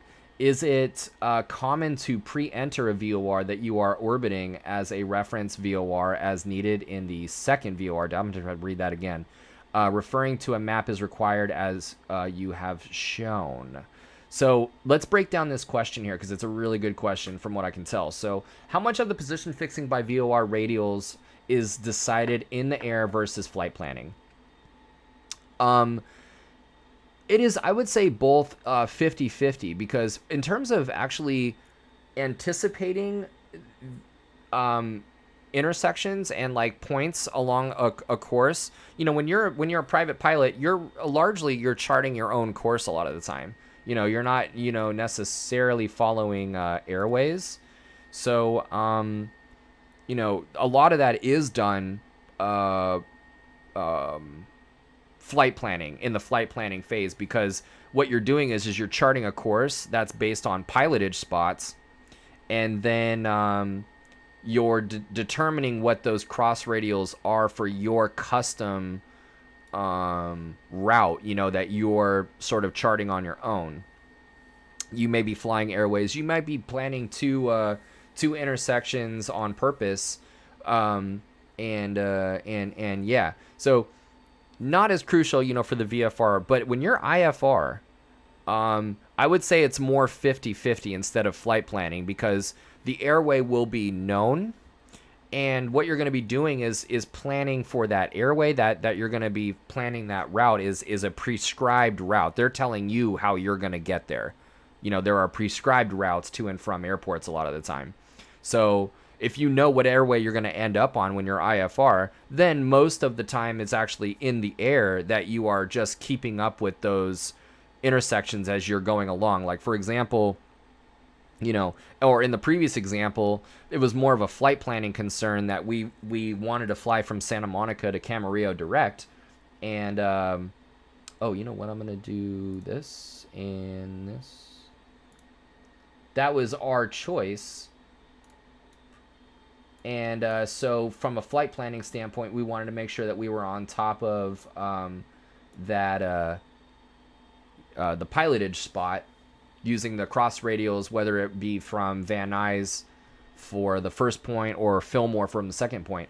From the IFR standpoint, it's largely done in the air. So, like, let's say that we're on this Victor 23, Seal Beach up here in the corner. Seal Beach up there in the corner. As you're going down this airway right here, you'll notice mids, you'll notice Balbo, you'll notice Crows. These points along the line, you are very much so keeping up in the air doing that. And you're kind of looking, okay, you know, what's my strategy when I'm IFR? Well, your strategy is going to be tuning into Seal Beach as your VOR1 for the primary navigation and intercepting and tracking of that airway. But coming up to mids and Balbo, Dana, I would go with Santa Catalina 111.4, because Santa Catalina mids is the 039 radial from Catalina. Mids and Balbo's the 050. Krause is the 057. And you're just keeping up and dialing in that VOR2. You're changing those selections. As you cross mids, you're changing that VOR2 selection to 050. That's very much done in the air. It's a great question.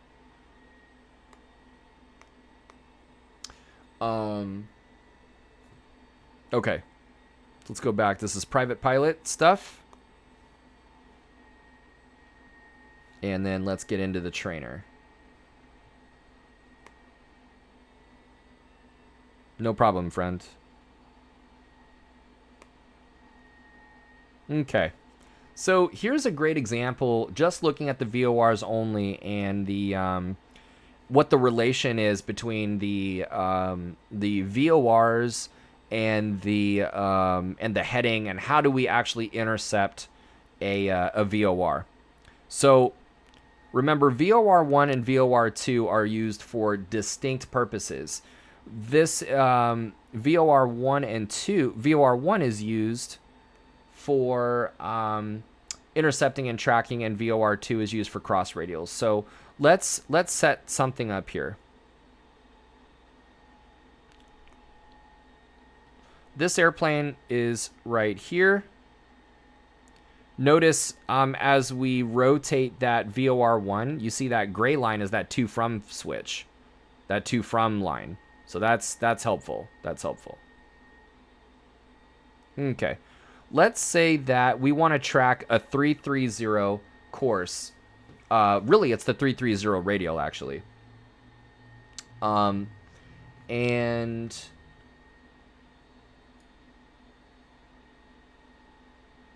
want to make sure that this is good. Okay, great. So apparently this airplane wants to fly a 330, and the airplane is randomly like over there. Okay. Now, and the airplane is going to start moving.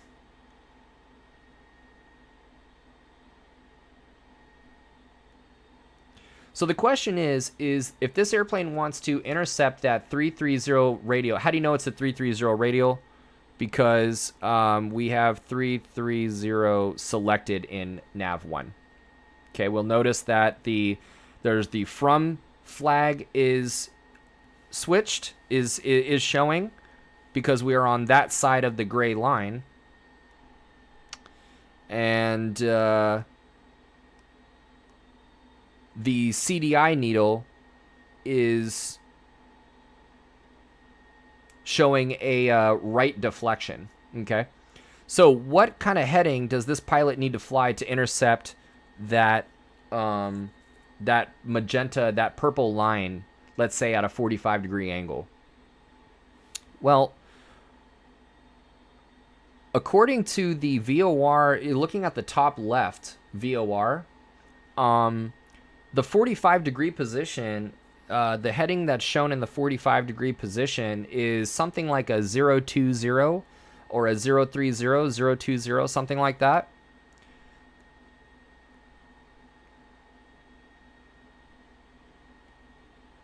Zero 020. So if we turn to the right, 020, we should be intercepting that at a 45-degree angle, and we are. Okay. Now I want to show you something really important. Not only is it important to have your selection and your heading be the same or similar, but another cardinal rule of using the VOR is the same side safe rule. Same side safe rule is good for IFR pilots and VFR pilots. What same side safe is that if your heading is on the same side as the deflected needle, you are safe. So what does that mean? Right now our heading is 020. If we look at our VOR1 instrument, we see that 020 is located on the same side as the deflected needle. We see here that the needle is deflected off to the right, and so too is 020 is located on the right-hand side. If we were headed 270, looking at the chart from top down, it's very apparent that we are not same side safe. But looking at the VOR instruments only,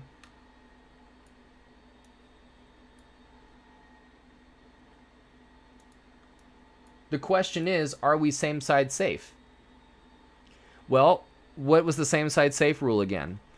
If our heading is on the same side as the deflected needle, then we are safe.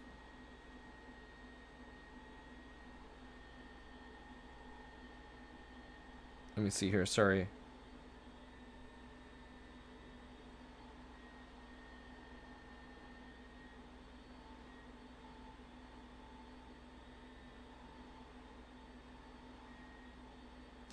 If you look at VOR1, 270 is not on the side of the deflected needle. 270 is on the left side of VOR1. Right? It's on the left side of VOR1. You can see the W is 270 west. And whereas the deflected needle is off to the right, so we are not same side safe.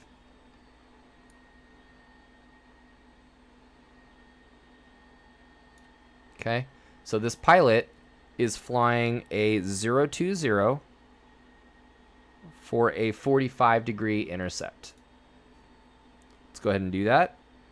Now, as we fly toward that same side safe, right? We're flying toward that that course. That magenta line is going to start coming in. And as that starts coming in, what we want to do is fly a heading of 330 to maintain that course. See that? We want to start turning our heading now, and as we turn, that angle becomes smaller and smaller. And as we close that intercept angle, the rate of closure is also reduced to nothing. And now we are successfully tracking. Okay? That's how we selected it. We selected a 45-degree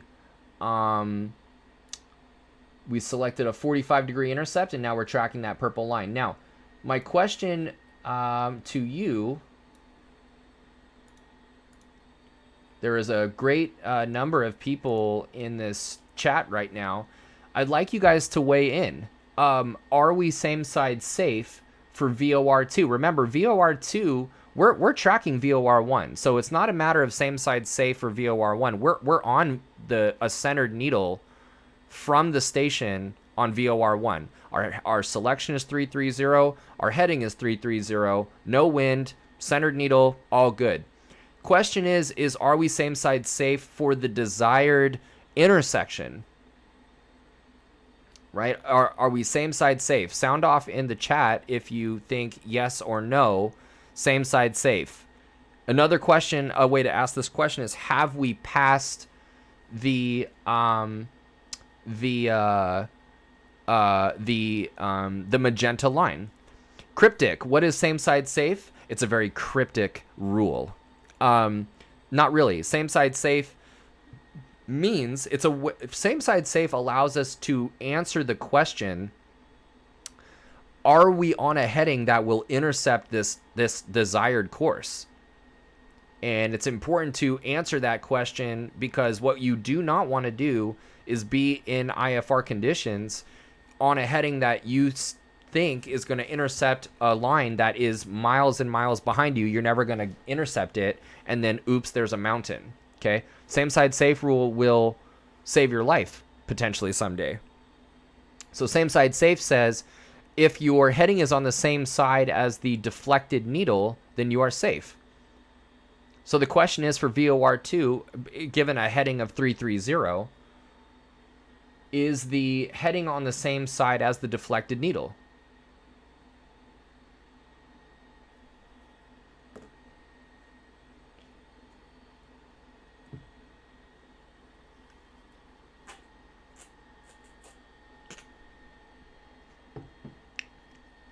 Yes, it is. We are same side safe. Of course we are, because we have this top-down view, but that's not what we're going for, right? We are same side safe. So as we go along, tracking that 330 radial, right? The radials being a line of magnetic bearing from the station, we find that we are coming up to our intersection. And again, that intersection might be something that we create for ourselves as a marker of airspace or a pilotage point, or maybe it's done for us on an IFR chart where we're tracking an airway and we need to bring an intersection in that maybe beyond that intersection there's a higher minimum altitude or a change, right? Here comes that VOR2 coming in.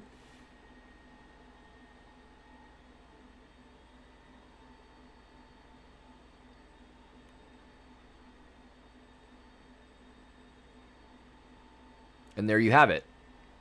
The aircraft is located right at that spot. And using this method of triangulation between two VORs is what we're going to put to the test tomorrow in loss procedures and diversion procedures. We're going to actually go do this in the airplane and incorporate other standardized set of procedures to get to find out where we are and to get to where we need to go. Okay. Now, let's say that we want to turn around. So what we're going to do is we're going to fly a 270 for 1 minute. And we're just going to fly like that for a little bit. We're going to turn back around. And we want to come back toward the magenta station here. So I'm going to switch that around to a 150 to come back the other way. All right. And then we're going to go fly east.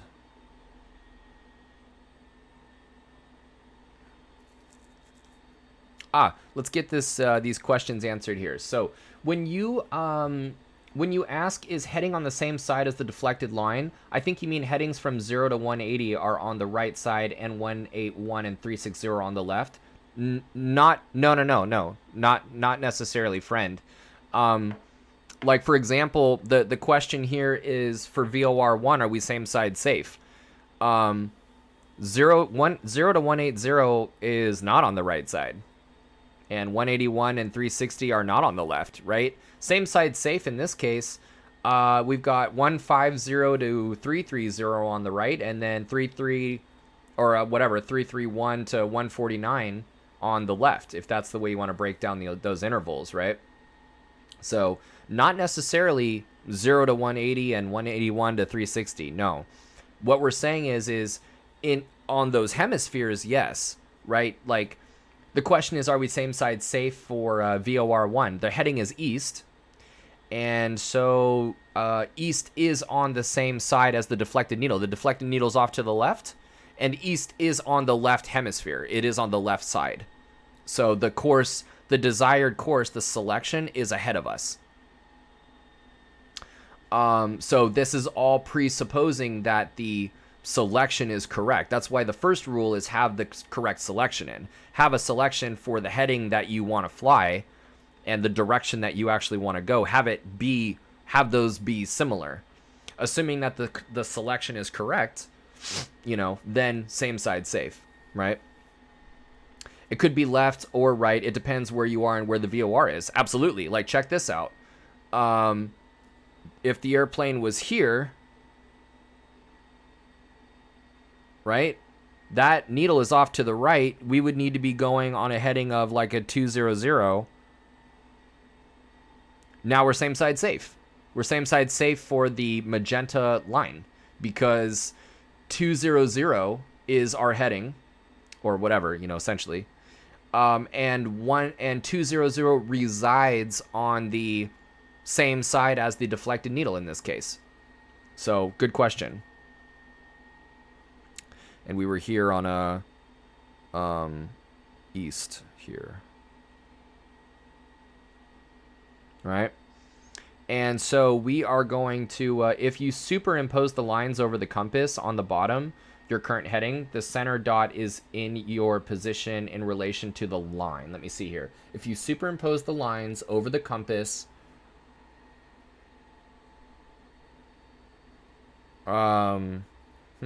superimpose the lines over the compass on the bottom, your current heading, center dot is your position relative to that line. Oh, yeah, like this. If you're saying, if you take that, see that, like you can move the line. Is that what you're talking about, Cryptic?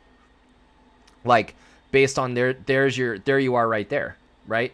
That's exactly totally valid. That's another way to look at it. There you go. You're same side safe, right? You are not same side safe now. So there you go. There you go. Very, very good. Okay, so friend to all. Okay, so heading on top of bottom gauge should appear on same side of your VOR gauge as the line. Yes. Monkey. Oh, that's a creative way to spell monkey. If your current heading falls on the same side of the needle based on set course, it's same side safe, meaning you will eventually intercept that course. Yes, exactly. So that is correct. Okay, so here we go. Now, let's say that we want to intercept and track VOR2. First thing we're going to do is get on this line right here. We're getting ready for a heading of 150. Here comes same side safe needle is coming in centered. Start making our turn early to kind of lead our turn.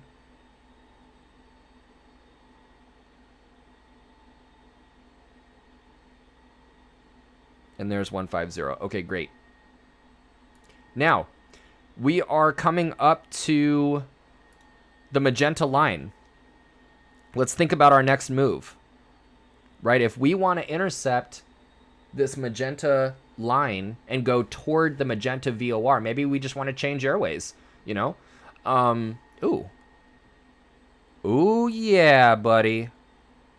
That is dope. That is dope. I like that. I like that a lot, dude. Damn. I paid for a subscription for this, and that is super duper worth it, man. There's a lot of stuff we could do. Okay. We want to make a turn to the right. Now, the issue here is we want to track to the station. We have a, let's do an easy one. We have 060 selected. My question to you is, when we get to this intersection and we make our turn, what is our, what are we going to keep 060? even though we are southwest bound? If so, you could say yes, or if not, what selection are we going to change that to?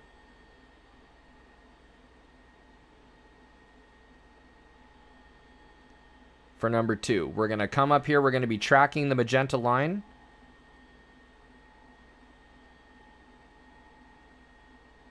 Just like that. We're coming up to the cyan. Let's see here.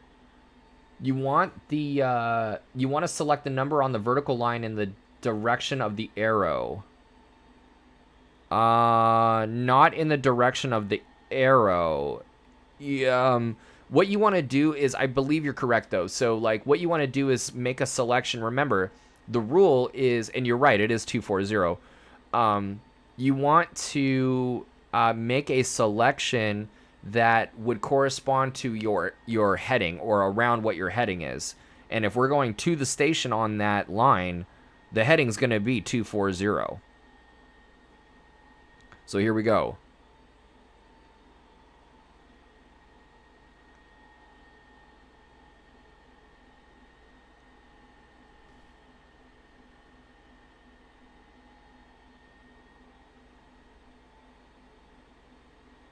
There we go, right? So right at this point, and a little bit before, but you're going to see why I waited to make this point, we're going to turn to a heading of 240 so that we are tracking that. We want this to be 240.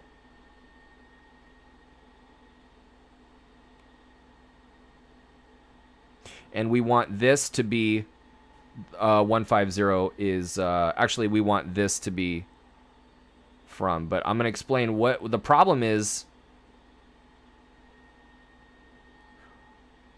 This is a problem. This is a problem because remember, what do we use VOR1 for? We use VOR1 for tracking and intercepting, and VOR2 is used for cross radials. So really what we needed to do is, if that's our position, we need VOR1. We need to move that VOR into the 1 position. And again, have 240 be there. And then this with the 150, or excuse me, the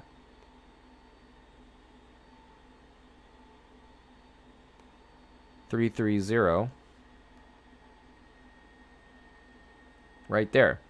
That's how we need to use the VOR, because now we are tracking that that new VOR is our nav 1 now, is in our nav 1. So we just want to prioritize. We want to have that that VO. If we know we're changing airways, we can't be tracking on VOR2. We need to be disciplined and utilize VOR2 for cross radials, right? We need to be able to bring that intersection in. And then when we're over that intersection,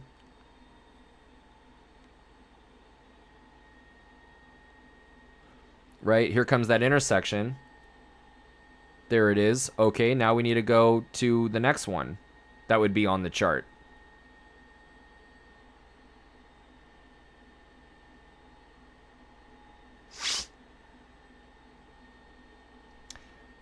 You want to select, so I always think of the arrow pointing in the direction of the VOR on the selected radial.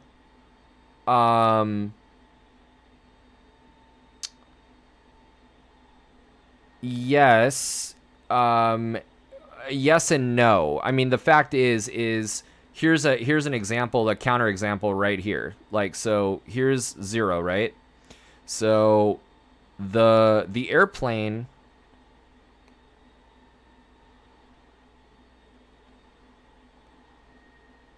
right, you said I always think of the arrow pointing in the direction of the VOR. It's not the case, because the direction of the VOR, I mean, it right here we have an arrow pointing behind us, right? And you could see here the arrow is not pointing to the VOR. The arrow is indicating from for VOR2, and behind us is not the VOR. So it's very crucial that you understand that, especially if you always do this, the arrow is not pointing in the direction of the VOR. We need to understand that the arrow, the to from flag, by the way, right? The to from flag is saying that all it's really saying is that based on a selection of, in this case, 340, based on a selection of 340, you are on the from side. You are on the from side of that gray line. That's literally all that arrow tells you. But in this setup, if you line up on radial 34, the VOR will be on 16 because that's where but you're not always on the line. You might be intercepting it. You might be utilizing it. Like here in this case, you can't just take the airplane and rotate it however you want it. It's important that you understand that is incorrect. That is an incorrect way to understand what the arrow is telling you. The arrow, like, here's another thing is if you said if you line up on radial 34, like if you're actually tracking it, there you go, right? If you're tracking it, but even still, it's not correct, because here you are lined up on radial 34, and the arrow is pointing behind you. The station is not behind you; it's off to your right wingtip. So even lined up on 340, it is on a 16, but that's what that is my point, is like the arrow is not pointing. The arrow is not pointing in the direction of the station. If it's pointing behind you, like, in other words, like, it just doesn't make sense to really look at it like that. It's better to understand that, only in this situation, what if a plane is on Southwest Radial and VOR2? Only in the very specific situation on a 340 heading with a 340 selected is that correct, that you're going directly from the station, right? But here you are in the direction, you have 340 selected, you're on a 340 heading, but that arrow is not pointing is not pointing to the station. It's pointing behind you. All it's saying is that line, that to from line is behind you. And I get that, if you were tracking, though, like, that's not how you use the VOR. But I'm just saying, as an extreme case, this is why, like, it's not a good way to think about it, because a lot of the time we are coming up to a radial, right? So here's another example. We're going to be right here. Put plane on bottom left corner of joystick graphic. Oh, sorry, friend to all. So best practice is that one mentally cannot interchange role of VORs. When we change tracking VOR, we must retune VOR radial 1 and set radial. Absolutely. That is best practice. Now, here's the thing, friend, is like, we don't need to be like staying super busy, like, and just, frantically changing frequencies all the time. Like, if you know that you're on a charted airway and that you're coming up to a different airway, or maybe the same airway that utilizes a different VOR, a different airway would obviously be using a different VOR as well. Have that navade, that VOR that you're about to use, have that in the standby frequency. Just stay on top of it that way. And that way, when you go to turn to get on it, like this right here,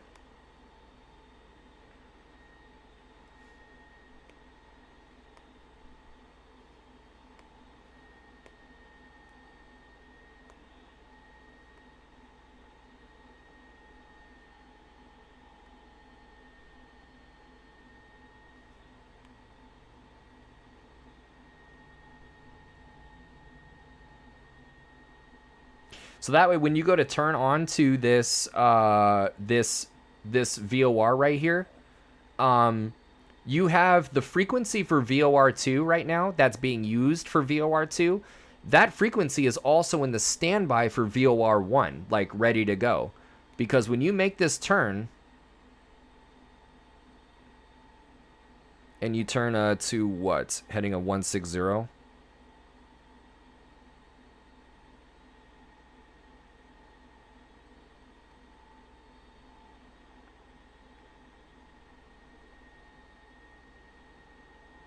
Right? Now you can, boom, switch. VOR1 now is here.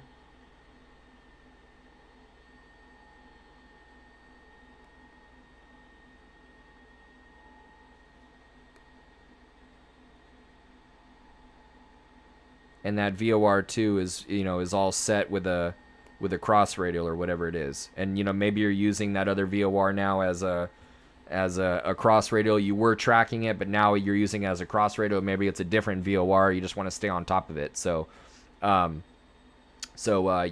very, very good. Very good. Okay, let's hop in the sim and see and put this to work.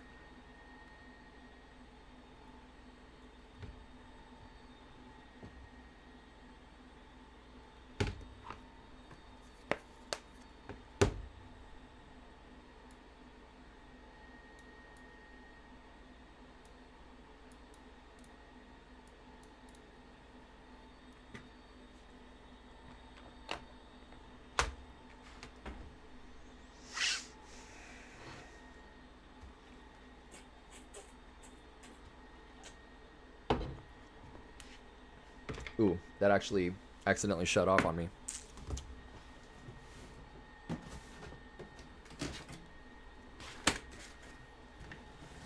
Just setting up my my controls here real quick.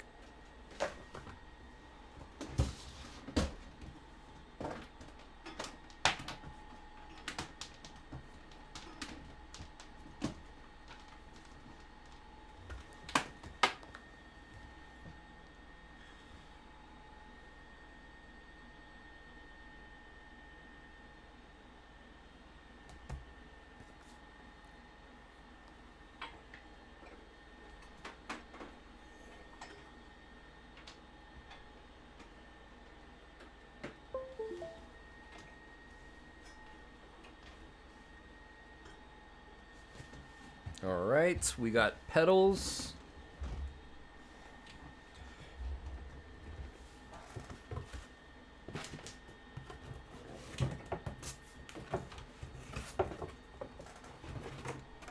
And we got yoke. We have yokage.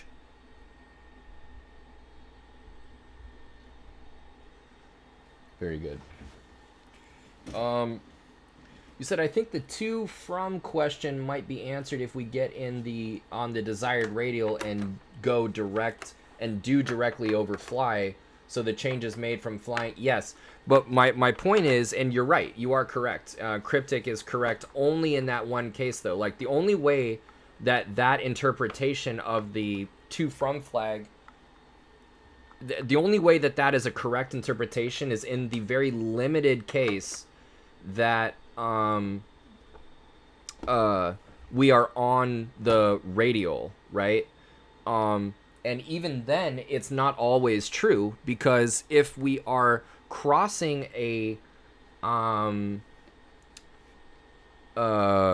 if we're crossing a cross radial and we're on the line, like the to from flag is up or down, it doesn't tell us anything about where we're headed. That's what I want to do, is just stay away from the VOR telling us where we're headed.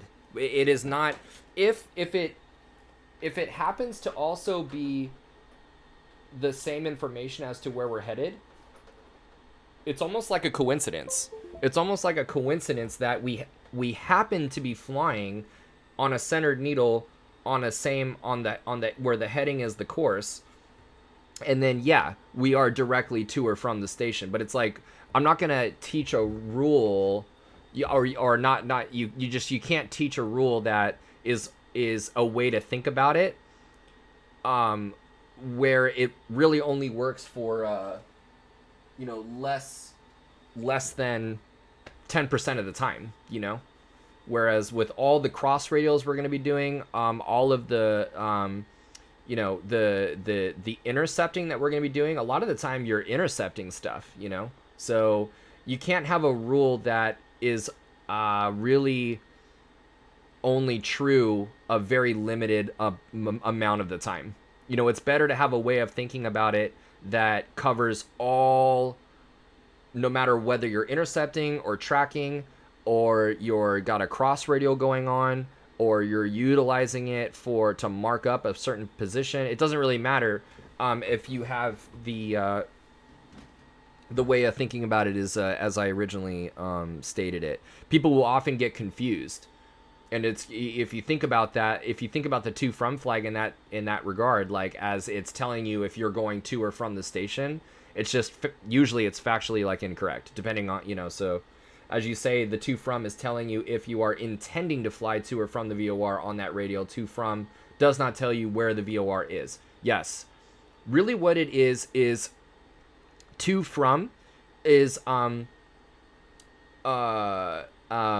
it just tells you what side of the to from line are you.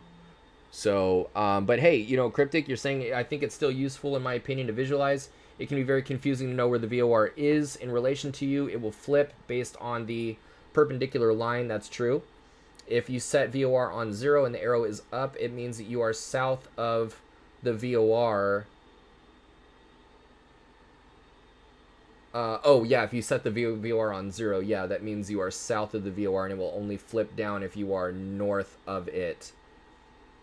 Again, I disagree. It's you are south of the line, not south of the VOR, because you could be south of that line, and you are very much so, mostly 99% west or east of the VOR. You're just really far away from the station, full scale needle deflection. You just happen to be crossing that line, and that does not mean that you are north of the station. Like, that is way more confusing to think of it like that. That, again, that rule is only true in a very limited number of cases, where if you are truly tracking over that VOR and you are marginally off, then yes, you happen to be north of it. But if you are full scale deflection north and that flag switches, you are now not necessarily north of that field. Like, you are north of that line or north of that station. You might be north of that line, but you are essentially west or east of that station. You know, it's possible. So again, you can visualize it however you want to visualize it, but as a double I can tell you that the way that students are going to learn and apply it in all of the ways that the VOR is applied and used, that it will be more confusing later on when you really need to use the VOR for all these different things, especially for holding, intercepting and tracking and entering holds, DME arcs. It's way more confusing to think about it like that, and it's stuff like that that the double I needs to help the student unlearn, because then they're going to be frustrated with certain types of VOR operation that are very common, and they don't know why. So handle it. You know, I mean, if it works for you, then go for it. But trust me, there are reasons why, you know, I teach it the way that I do. And I'll be right back, actually. Hold on one second.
My friends, for those of you who are still here and stuck with me, I am so sorry. I am back. So what's the story? Where the hell? First of all, how many people are still in here? Yeah, dude. Still, I have retained. Listen, my girlfriend just came over. She's in the back. Everybody say hi, Katie. Oh, sorry. No, I didn't mean to use your name. Sorry. I guess it is in your name, but anyway, she texts me, dude. These kittens were outside. They say hi. Dude, these kittens were outside and they're like in, near the street. And so, made sure that they've got a home and that they're tended to and that they're taken care of and that everything's cool.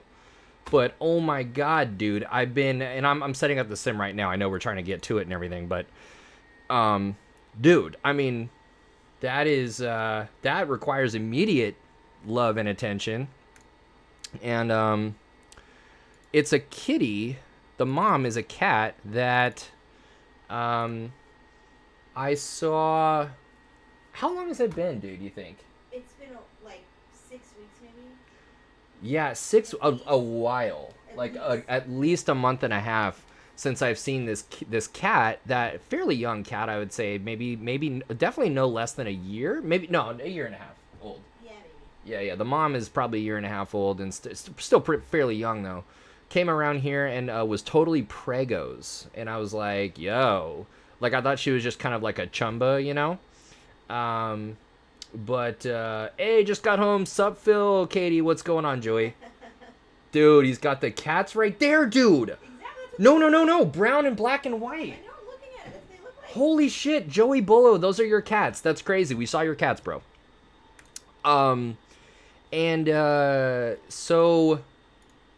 So she was totally pregos, and I was like, listen, like, I don't know whose cat you are. You're coming around here a lot. I'm going to give you water. So I gave her, like, cheese and turkey, like, mix on a saucer, on a bowl.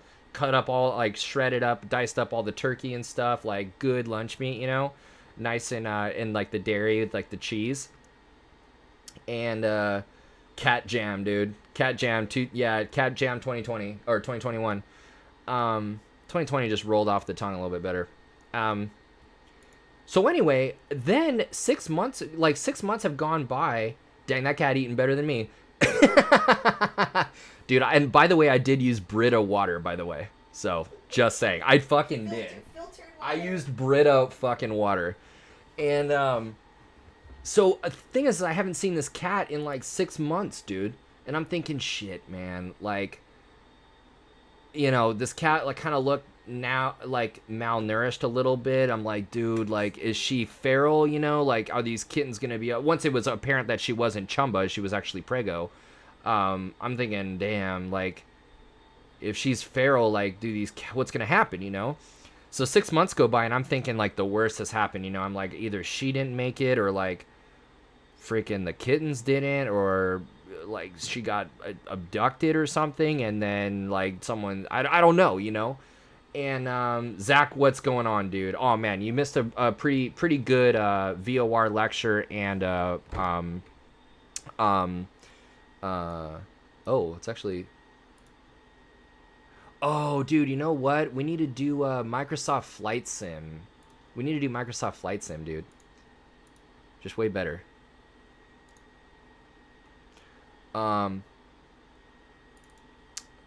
Yeah, so, I just got back. I was, like, outside, Zach, for, like, a little while. I was gone for a second because, like, this freaking cute kitty was out there, and, with her kittens, right?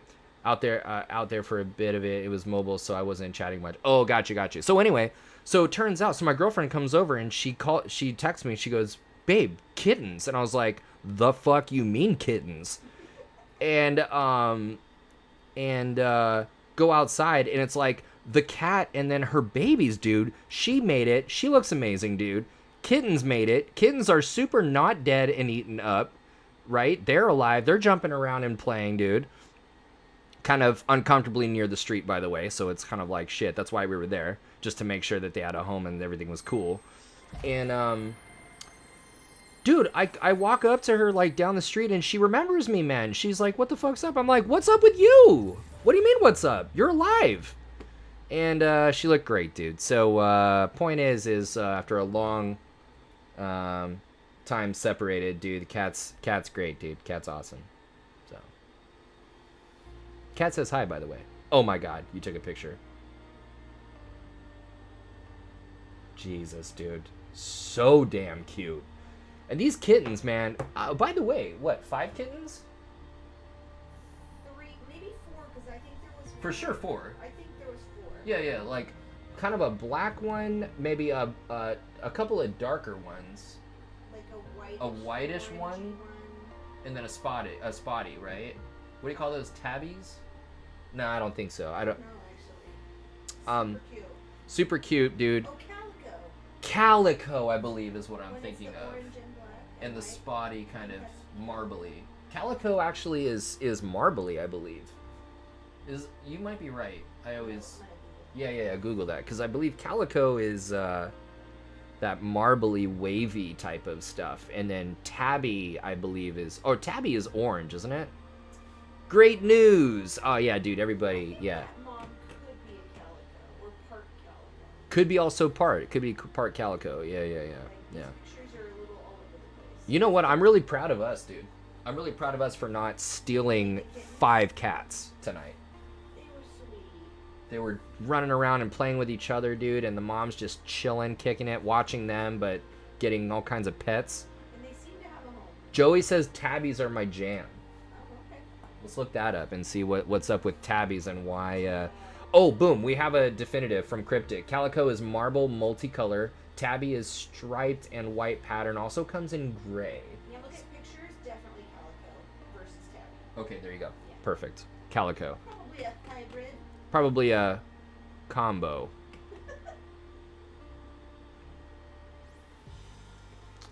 All right, guys. Point is, worth leaving them for 10 minutes. Yeah, point is, dude, exactly. Like, I'm really sorry I wasn't planning on being away like that long, but dude, these cats needed, we needed to take care of these little babies, dude. Okay. So charts is up there. We got oh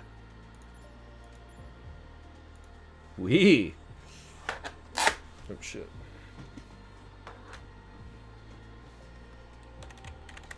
Let's go Long Beach, and we'll go during the day.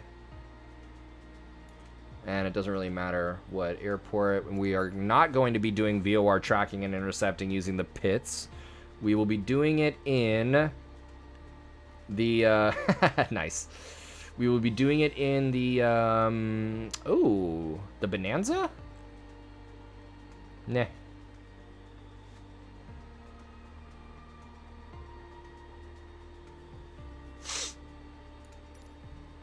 Cool, man. Cool. And then failures. Okay, good. All right, let's go do this.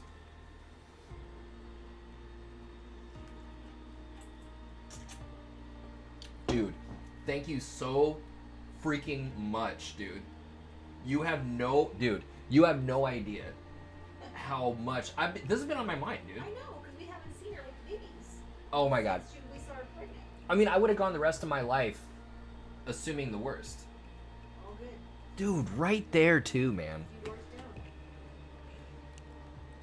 Now you know. Now you're gonna be looking for them every day. Oh, I'm going for a walk every day. Dude, by the way, new arm there. Oh yeah. Yeah, I know, dude. Tell me about it. It was a $50 mic arm. Is the mic okay though? Mike's great, dude. Mike's awesome. Okay, guys. So we're over here, and I think what I'm gonna do is use the autopilot, and that way I don't have to use my IR tracker. And that IR tracker, you know, we'll be able to kind of fly. I'm gonna try and do this, yeah, without, because the IR tracker, I really want to have everything be stable, and the IR tracker can be kind of unstable. Now, let's do let's do Vor flight.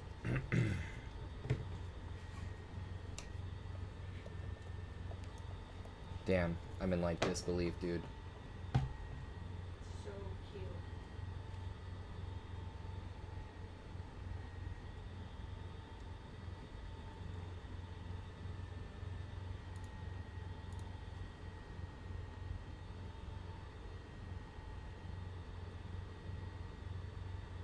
All right, so let's load up this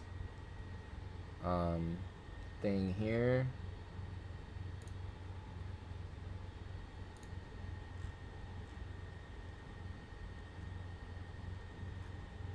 And you know what? We're not even going to trip about this on the ground. We're just going to take off. We're going to go to the practice area. And we'll tune into the VOR at that point.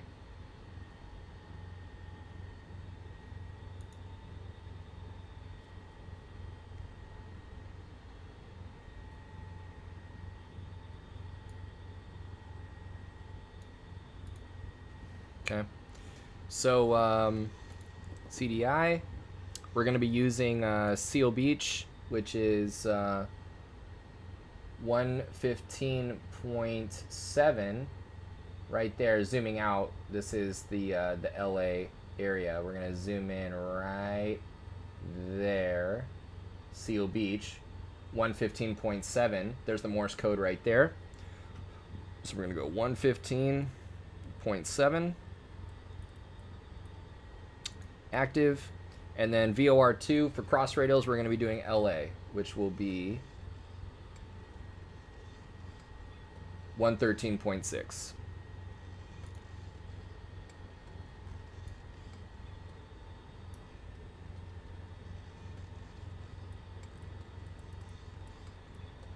And active.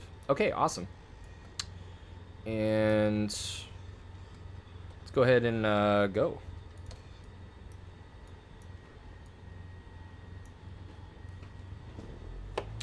I assume you must be based in Cali. Yes, I am, sir. I am based in Cali, in Southern California. And I have no problem coming to your area either. Oh, that's Seattle, right?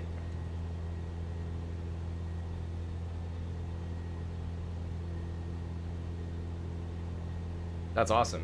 That's awesome. Oh, you know what? Let me pause this. And then what I need to do is you train at BFI and OLM. Oh, that's cool, man. You know what? We should do that area next. That's some pretty complicated Bravo area as well. Let's see here. Flight events, I believe.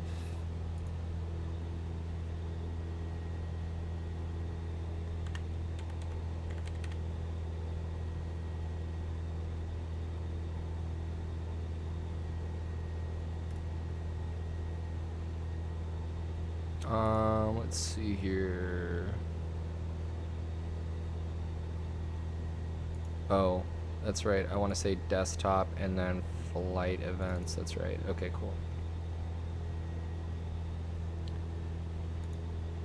OLM is Super Chill Class D. Dude, gotta love those Super Chill Class Ds, dude. Now...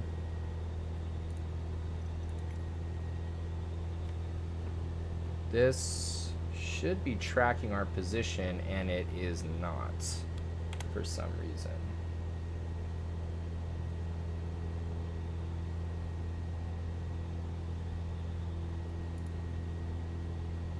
Simulator, call sign. Yeah, it shows that we're connected at Long Beach. November 65710. I'm gonna say start tracking.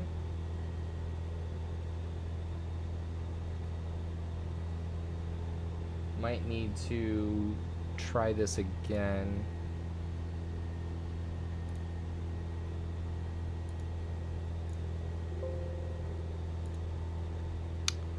Flight events. Start tracking. Are you gonna work or not?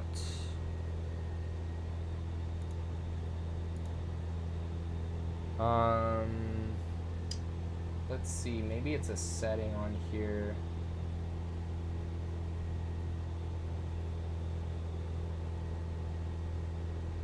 Oh, or actually devices maybe?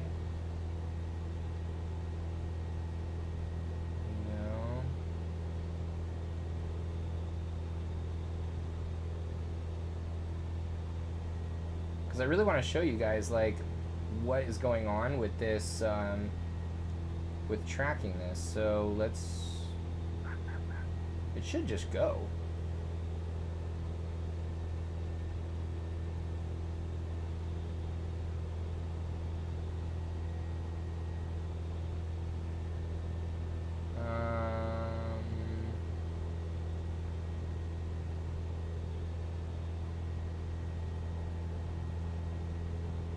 Weird.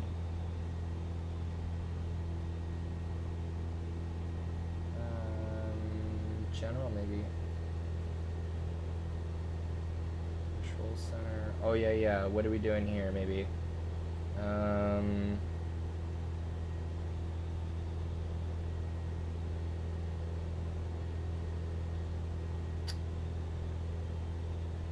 don't see anything really. It should just work. Let's go off. And then flight events.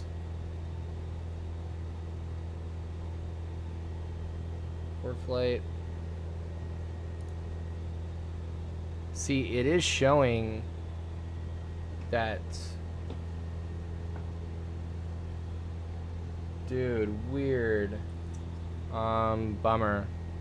Let's just try and maybe fly, and then maybe it'll pick us up. Oh, you know what? I could also do Navigraph on here. That's right.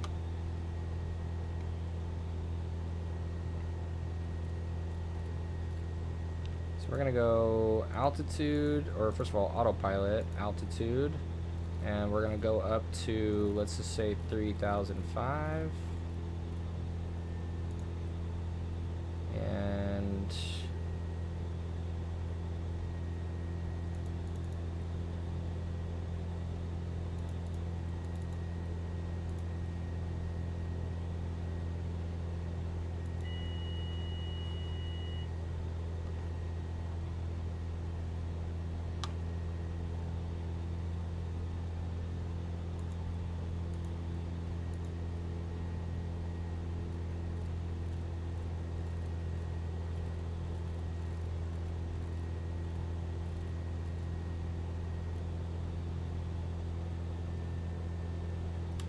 okay, and what I want to do is set my heading bug for that, and we'll go heading mode, and then arm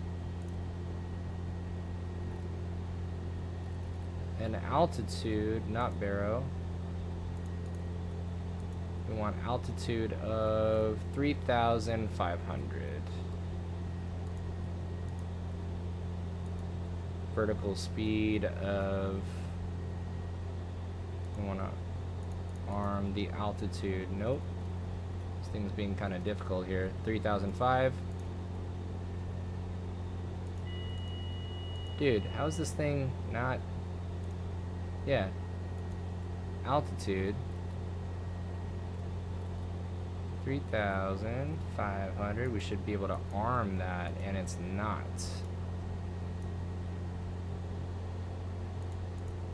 In heading mode. Yeah, this thing is like tripping, dude.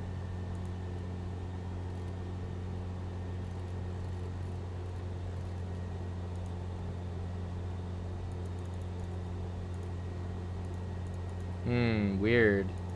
Yeah, this thing is not cooperating. So if it doesn't arm, yeah, this thing is not behaving properly. Okay, well, F this thing.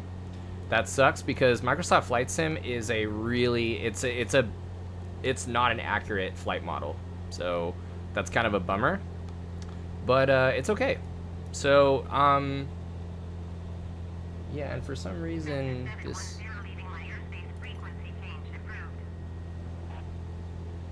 All right.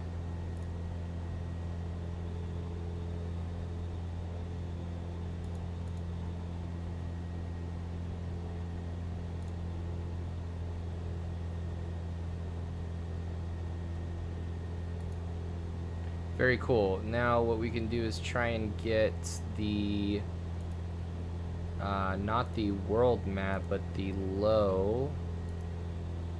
Yeah, trying to load any app other than the first one in the G1000 won't load.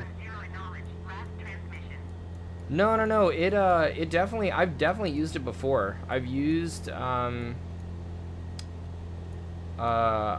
definitely used this For Flight with Flight Events is the app. Like right here, you could see it in my Navigraph, or I'm sorry, this page right here. I'm actually gonna minimize this.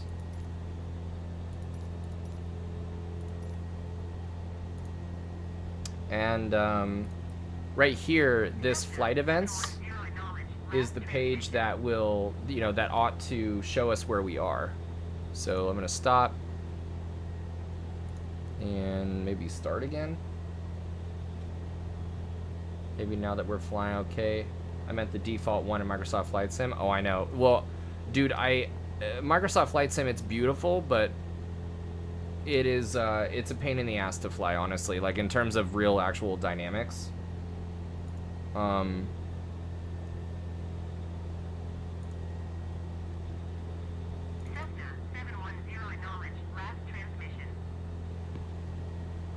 Introduction to ongoing and upcoming events. Introduction to ATC. What?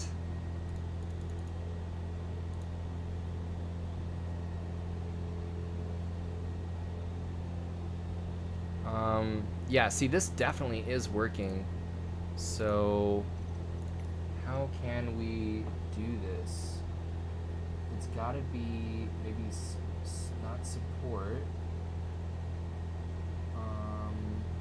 Yeah, it's gotta be settings. Track, vector, cockpit sharing, show enunciations, breadcrumbs.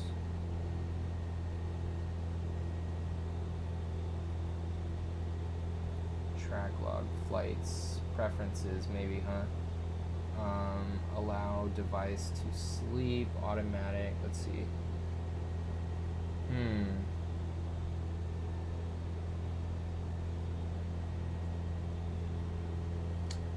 So weird. Hold on 1 second. Because I want to actually...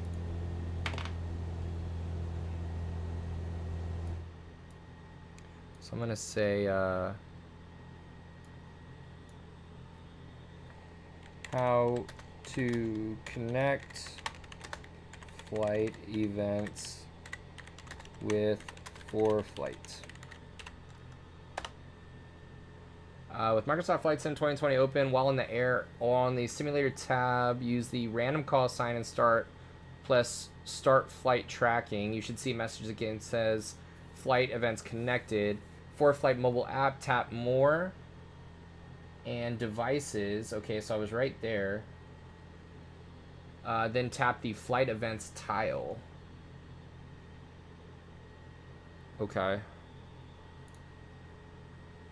It's not showing flight events anywhere.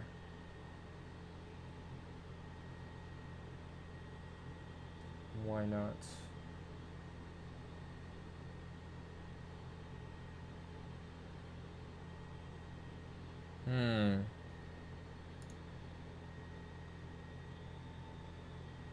Oh, dude, you know what? Oops. It's the same thing that it always is that I always forget, except I remember way later. Oh, sorry about that, dude. Actually, I'm literally sorry because you guys are over here waiting. Okay, cool. So, there we are. And we want to tune into... what we want to do is start utilizing this VOR.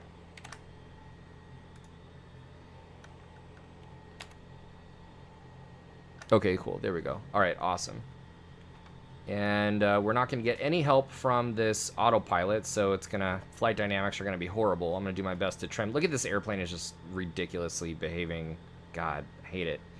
Okay, so we're... VOR1, remember, is using... we're being used for VOR intercepting and tracking. and VOR 2 is for cross radials. So in the case where we're out here in the practice area, we want to, let's say that your instructor says, take me directly to Seal Beach. We use the OBS to rotate the card so that there is a centered needle with a, see, that's the from flag right there. It said from a second ago. See that from? We want a 2 indication with a centered needle, and that will be the course that we need to fly in order to go directly to the station. There's the 2 from flag, or the 2 flag. Apparently we need to fly a 045, so that's exactly what we're going to do. We're going to fly a 045.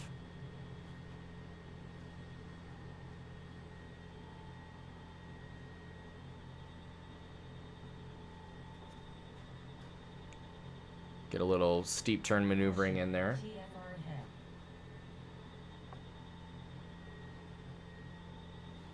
And look at this, actually, our heading indicator, our compass do not match. So we need to take a look at that. We're flying a 040 right now. Or excuse me, it's a 020. There we go. All right, and we want to fly a 040 or 045 to the station. There's 04 and there's 045. So see, as long as there's no wind, we maintain, you could see here our selection and our heading are essentially the same, and we have that centered needle, right? Try and zoom in on that. Should be leaned out for altitude. And you can see here that we're on a direct Seal Beach.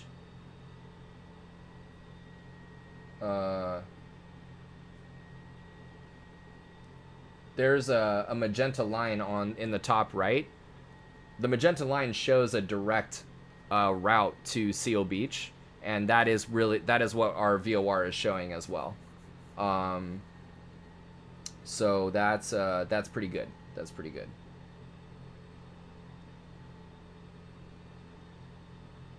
Now let's say that we want to go. Actually, let's do that. Let's go direct Seal Beach still. But we wanted to. Oh, here we go. Sorry. But see on the chart, we're coming across this this blue line that's right in front of us. You see that light blue line? That light blue line is an airway from LAX VOR. See, that light blue line is the 123 radial. You can see the 123 right here. Right there. 123. It's from the VOR, right, going that way. So we tune in to that. We can actually, we can bring in the intersection right there by tuning into the LAX 123 radial. That's exactly what we're going to do. And I want to clear everything. And so LAX is the 113.6. We listen to the Morse code by selecting this marker, or the up here, right? And we want 123. Oh.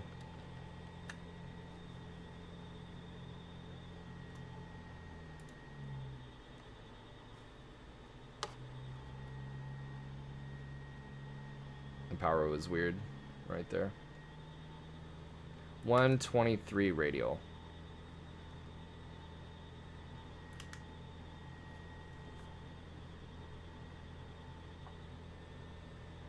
Now, my question to you is, are we same side safe? Obviously, based on this chart right here, we are. But again, oh, excuse me. Are we same side safe? We have 123 dialed in, that VOR number 2. We're tracking the 045 inbound to Seal Beach. Are we same side safe? Well, considering that our heading is 045 and 045 is on the same side as the deflected needle, yes, we are safe. And what that means is we're safe from what? We are safe from passing that line. So as we continue on, there's Los Alamitos, by the way. The VOR station is right there on the field. It's right there.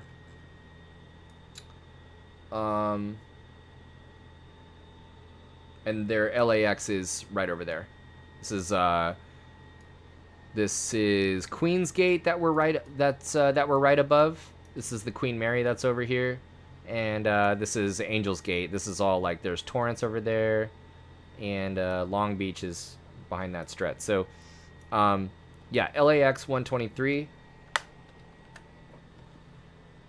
We're not surprised that the that line is coming in centered.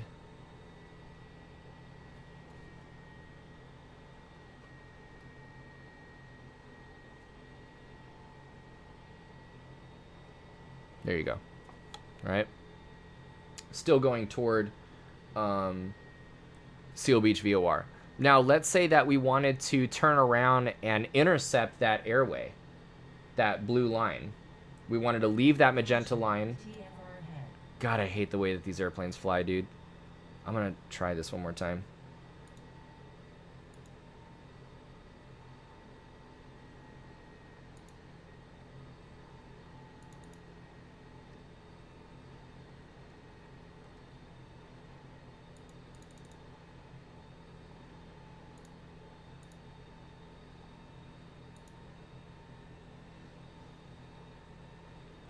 Wow, what even is happening? Okay, dude, this thing is freaking ridiculous, dude. That is nuts.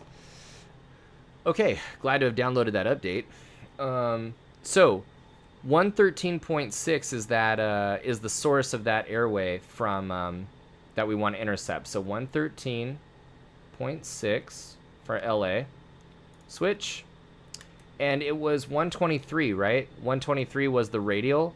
But the problem is if we turn around to intercept that line and go northwest, 123 is not northwest. We would be turning the other way. There we go. We want a 303.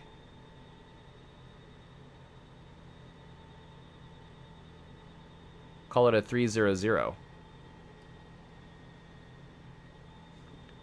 300 right there is we are paralleling that line. And so what we want to do to fly a 90 degree or a 45 degree intercept is fly some heading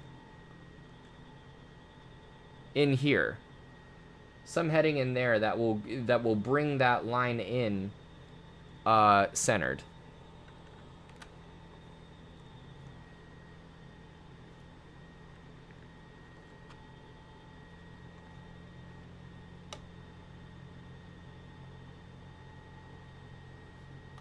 Right? We're actually kind of far from it. So what I'm going to do is get back on... Actually, what I'm going to do is get back on that Seal Beach 251 radial right there. You see that 251 right there? So what I'm going to do is I'm in a position to intercept that. Intercept it like that. Track it. And then, let me get this off the flight plan. Track it like that, and then hang a right.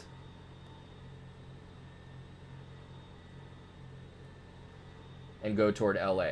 So on this segment right there, the primary tracking is going to be Seal Beach, but I need to have LA ready on standby because we're about to switch over to LA. So... let's go ahead and do that. We've got Seal Beach.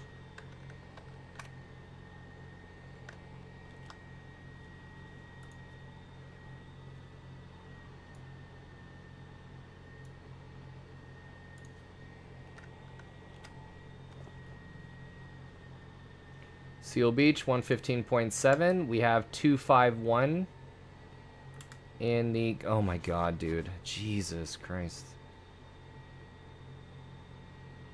No wonder why people fly the airliners in here with autopilot.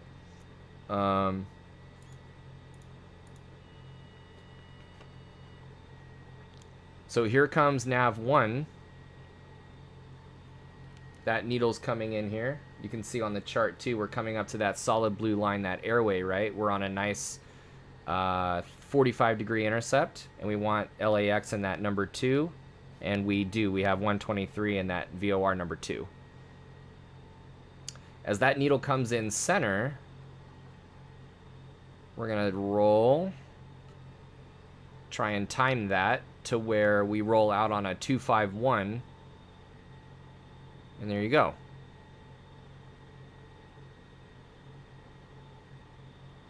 Perfect. There's a 251 right there. Now, what we need to have ready to go is LAX on standby number 1, because what are we going to do? You can see here on the red arrows on the chart, we're getting ready to make a right-hand turn to intercept the light blue airway when that VOR number 2 comes in centered. We have that 123 radial. We're going to make a right-hand turn, and we need to have LAX be our primary VOR. In fact, we can make this our secondary. 15. God, there we go.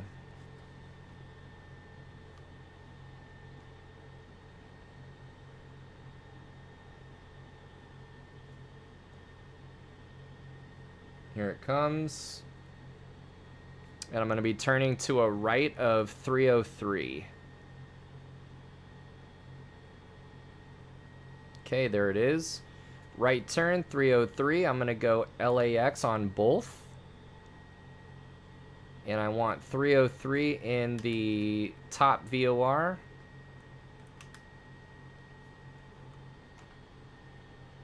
And then I want Seal Beach in the second one. Why 303 and why not 123? Because that would violate that rule number 1. That would violate rule number 1, which is that you want your heading and your selection to be something similar to each other. And so for that next intersection, call it a Hermo. You see Hermo up ahead on the light blue line. If you continue up on that light blue line, Hermo is the intersection of that 123 radial and the Seal Beach 272. Right there, 272. So let's go ahead and put that in. Oops. My God, dude.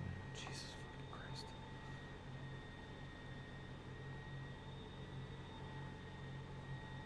Dude, the scenery, like, isn't even worth it, dude. Jeez, man. All right. What do we say? 270, 272.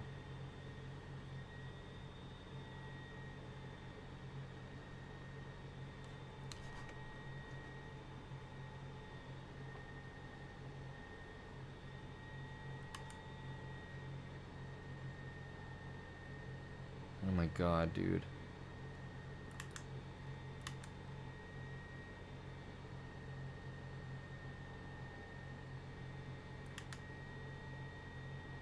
All right. So, are we same side safe for Hermo? Yes, we are. Right. The heading is 300. And yeah, Dragon for the gift sub, dude. You're awesome, man. I really appreciate that too. DJ, good call. DJ, I'm doing well. I am excellent. I hope you're well as well. Thank you so much. Yeah, great to have you stop by. It's a VOR night, you know. It's super super essential. We had some ground. I don't know how long you've been in here. We had a little bit of ground and a little bit of a workshop, and now we're kind of putting it to the test in the airplane. So, for a short while. So here we are, same side safe. Our heading is on the same side as the deflected needle for VOR number 2. We're coming up to Hermo soon. 272. Just dropped by. Sorry missed it, but we'll catch up on the on demand. Yeah, no problem at all, man. Yeah, it's gonna be pretty nice. Pretty nice. DJ paying for the gift they got from Dragon in dude, awesome, awesome. Gifting tier 1 sub to this community. It's their first gift sub on the channel. Fantastic. Nice job, DJ. Appreciate the gift sub. I know everybody else does. Here we are coming up to Hermo, right? Both of those needles are centered as we continue our way up to LAX VOR.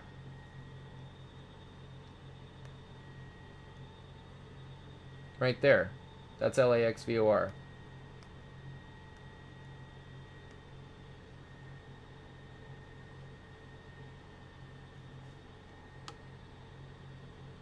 So that's definitely a way that we can, you know, we looked at going to and from. Always interesting to learn about instruments. Don't really get the greatest training in helicopters. Can't do IMC. Oh yeah. Proto, yeah, that's your IFR days. That's for you, is for Tuesday. Really for everybody. IFR is really, really interesting. It's my favorite thing to teach, and it's really where the rubber meets the road in terms of workload management and procedural discipline. So yeah, I can't argue with that. It's a lot of fun. But it's also nice to kind of learn about the instruments from the private pilot standpoint, and you know, be able to look outside and yeah, the helicopters just pretend. Yeah, I remember some of my, if you go on my Instagram, some of my IMC videos were with a buddy, and he's a helicopter pilot, and it was his first time in IMC. I took him up in an Archer, and we did Oxnard and Camarillo and Long Beach together, down to some pretty gnarly minimums, I would say. Not 500 feet. I've done 500 feet single pilot IMC.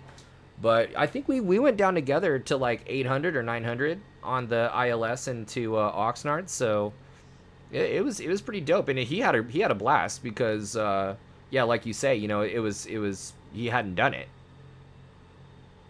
You're dual rated with planes, but finishing the IFR for helicopter only private and fixed. Very, very nice, dude. Very nice. Oh, dual. You're talking about, you're saying you're multi-engine, you're dual rated. Like no CFIIs and Hillies do IMC or even, oh yeah, Zach, 500 single pilot IMC, bro. Now, I can't stress this enough. Like, I prepared legit. Okay, now you guys, we're coming up to the to from flag switch on VOR number 1. Yeah, buddy, I can't emphasize this enough. I really prepped for that day. I really prepped for that day. So there's the flag switch, and boom, now we're from. Proto, I have a private fixed wing and rotor, about to get commercial and instrument and rotor. Gotcha. You're dual, so you're private in both. You're about to get your commercial instrument in the rotor. Sounds fantastic, man. Okay. All right. So here, let's, how about this? Let's go direct to, let's go direct to Seal Beach, and yeah, we'll track outbound on Van Nuys. Van Nuys is 113.7. You know what, Zach, actually, what was crazy was I was out flying. I don't know if you were in the room, I forget or not, when I was talking about this once, but I was out flying in the IMC when Kobe died. I was actually out there that day. That was out just north of. I was actually in the same area that I was in. They crashed in Calabasas, and my alternate was right next door in Van Nuys. Was my IFR alternate. And that was an 800 foot. Yes, I agree with you, Proto. Should not have happened. Yeah, I remember you talking about that. Was that the same day? It was the same day. I got back and I had like all these texts from all these different people who knew that I was going up, asking if, or just seeing if I even got the message or whatever. And I was like, what the hell's going on? And it was that same exact morning. It was at the same time that I was out there, actually. And when I listened to the ATC recording and heard that it was they requested special VFR, I got so sad because I was out there that morning, and it for sure was an 800 foot day. I mean, it was a unquestionably IFR day, and it was out there 800 feet, I believe, out near Van Nuys, but I mean, it was down 1,000 feet in certain places in the basin, 900 feet, 1,100 feet, something like that. It was definitely overcast, pervasive overcast. And yeah, the ADS-B data speaks for itself. Like, that absolutely was spatial disorientation. Now, let's head east.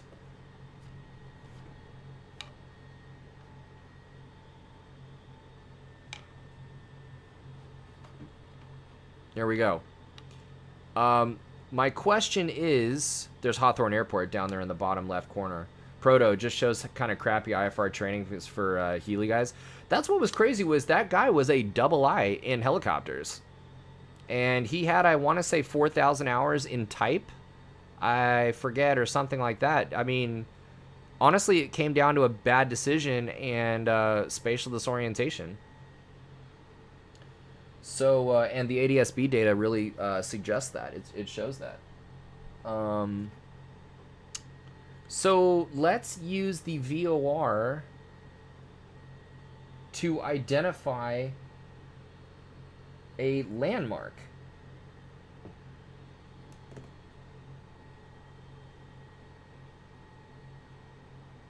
Apparently, Compton is on a 293 magnetic. Yeah, but I'm telling you, our training is not that good. Only our time in training we file a flight plan is just the 100 nautical mile. Dang, dude. That's wild, man. No, Proto, I believe you. I believe you. Yeah, that's nuts, man. That's very unfortunate. Very, very unfortunate. I'm really glad that you're doing your fixed wing IFR, your fixed wing stuff. You can really get in there, man.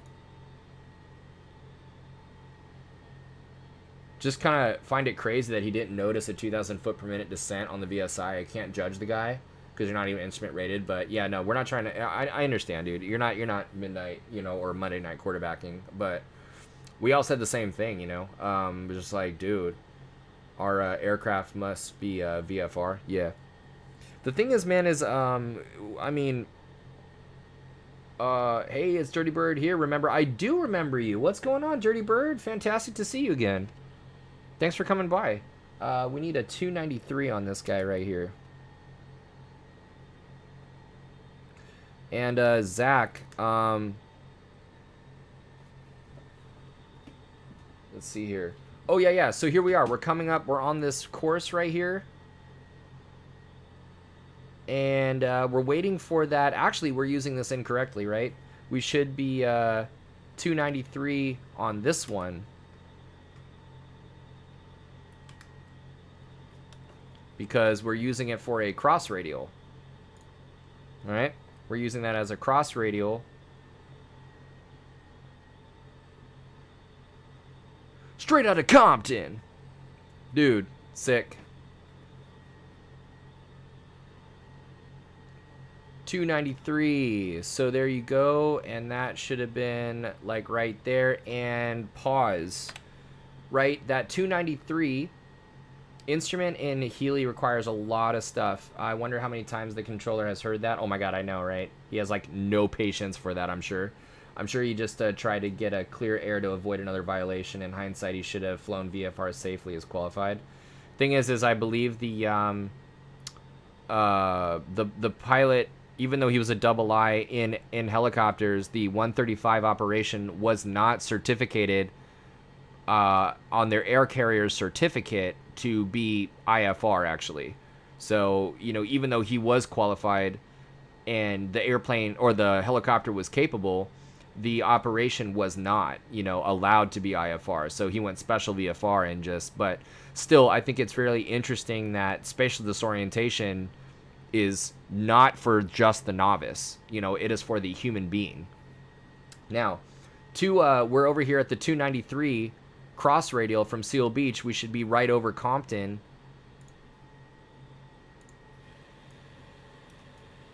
And we are, right? That's Compton. That's pretty cool, man.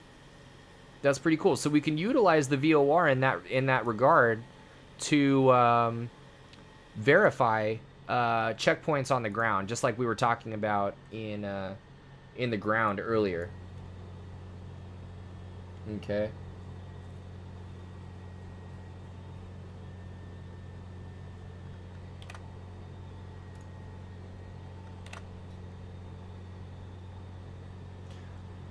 And just to allude to what we're going to be doing tomorrow with lost procedures, we can utilize 2 different VORs to pinpoint where we are. So let's use Seal Beach, and we'll utilize Pomona. All right, 110.4.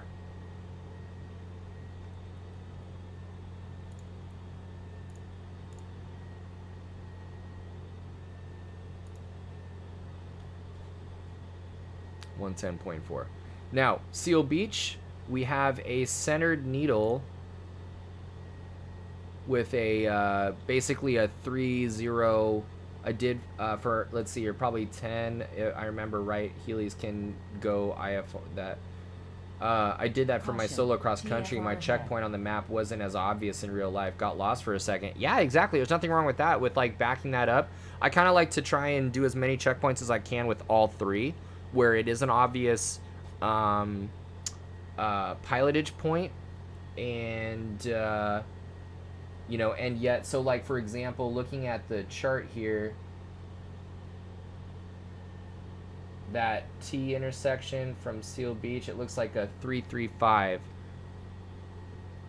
So what I want to do is fly this right here and be a beam.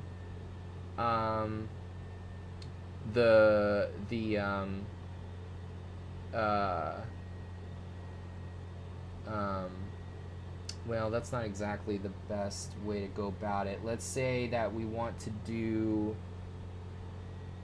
this right here, the 605.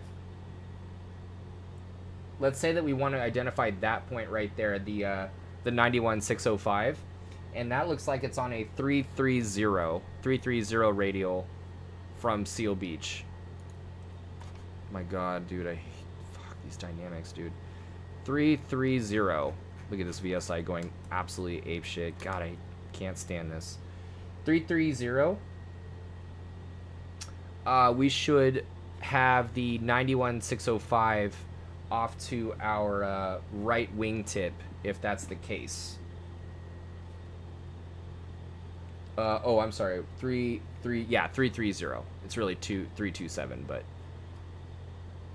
let's go ahead and go 327. Just shy of that.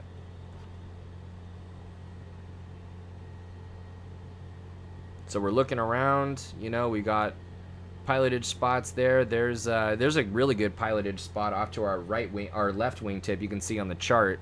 There's that the T intersection right there of the 105 605. That is what you see on your screen right there. It's really, really prominent, good pilotage landmark that marks right in the heart of that 2,500 foot Bravo right there. Pretty nice. But what I'm using is the that 330 radial from Seal Beach to mark this intersection right here.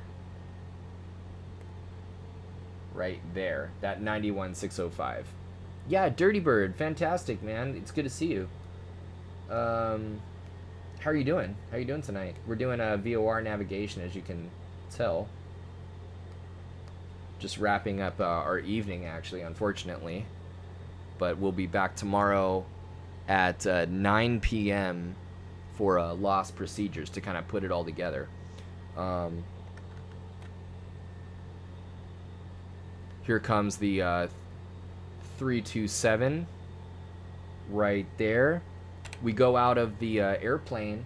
We should see the 91605 off of our right wingtip. We have to like lean over the seat, right, off of our right wingtip. And that is, it's right there. Very good. That would make that the 91.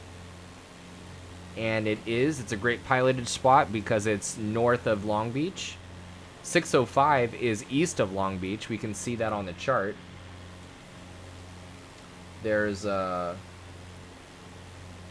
Long Beach out in the distance right over there.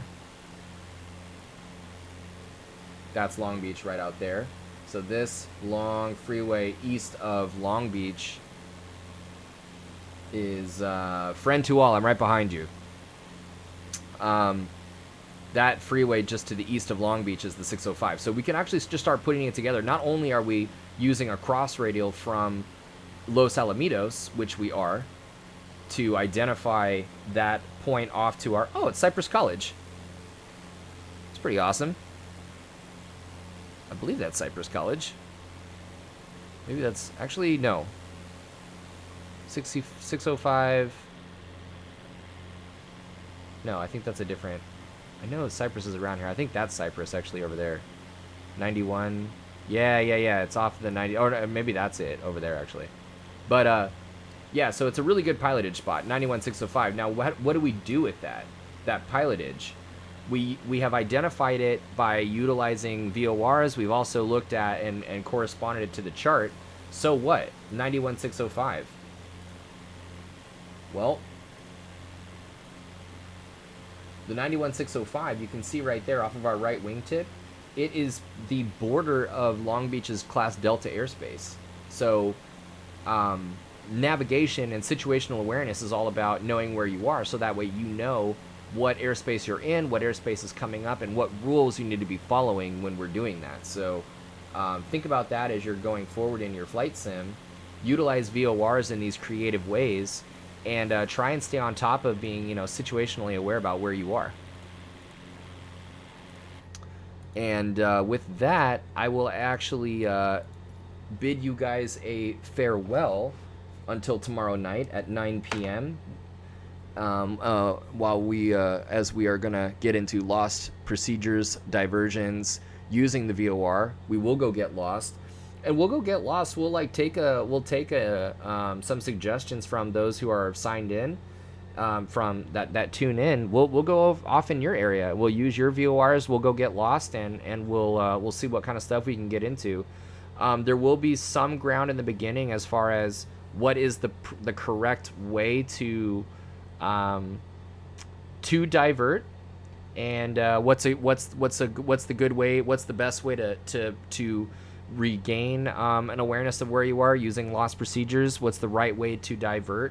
What types of calculations are we going to be making? We're going to break out the E6B for that, and it's going to be a lot of fun. So Zach, yeah, hey, thanks, man. Good night to you as well, and I appreciate the kind words. And to everybody else, if you haven't already, if you're interested in this multifaceted, interesting material, as I said, I am a CFI, and I'm happy to answer any questions you have, but feel free to follow the channel, and would appreciate a subscribe as well, just to help keep the channel going, and to help out and show appreciation for the time that I spend to put all the material together, and all the subscriptions, ForFlight subscription, Navigraph, all kinds of different subscriptions to help pay for these things to bring to your enjoyment and to help educate you. So thank you again for joining in. I'll see you tomorrow at 9 p.m. and we'll talk then. Have a great night. Thanks for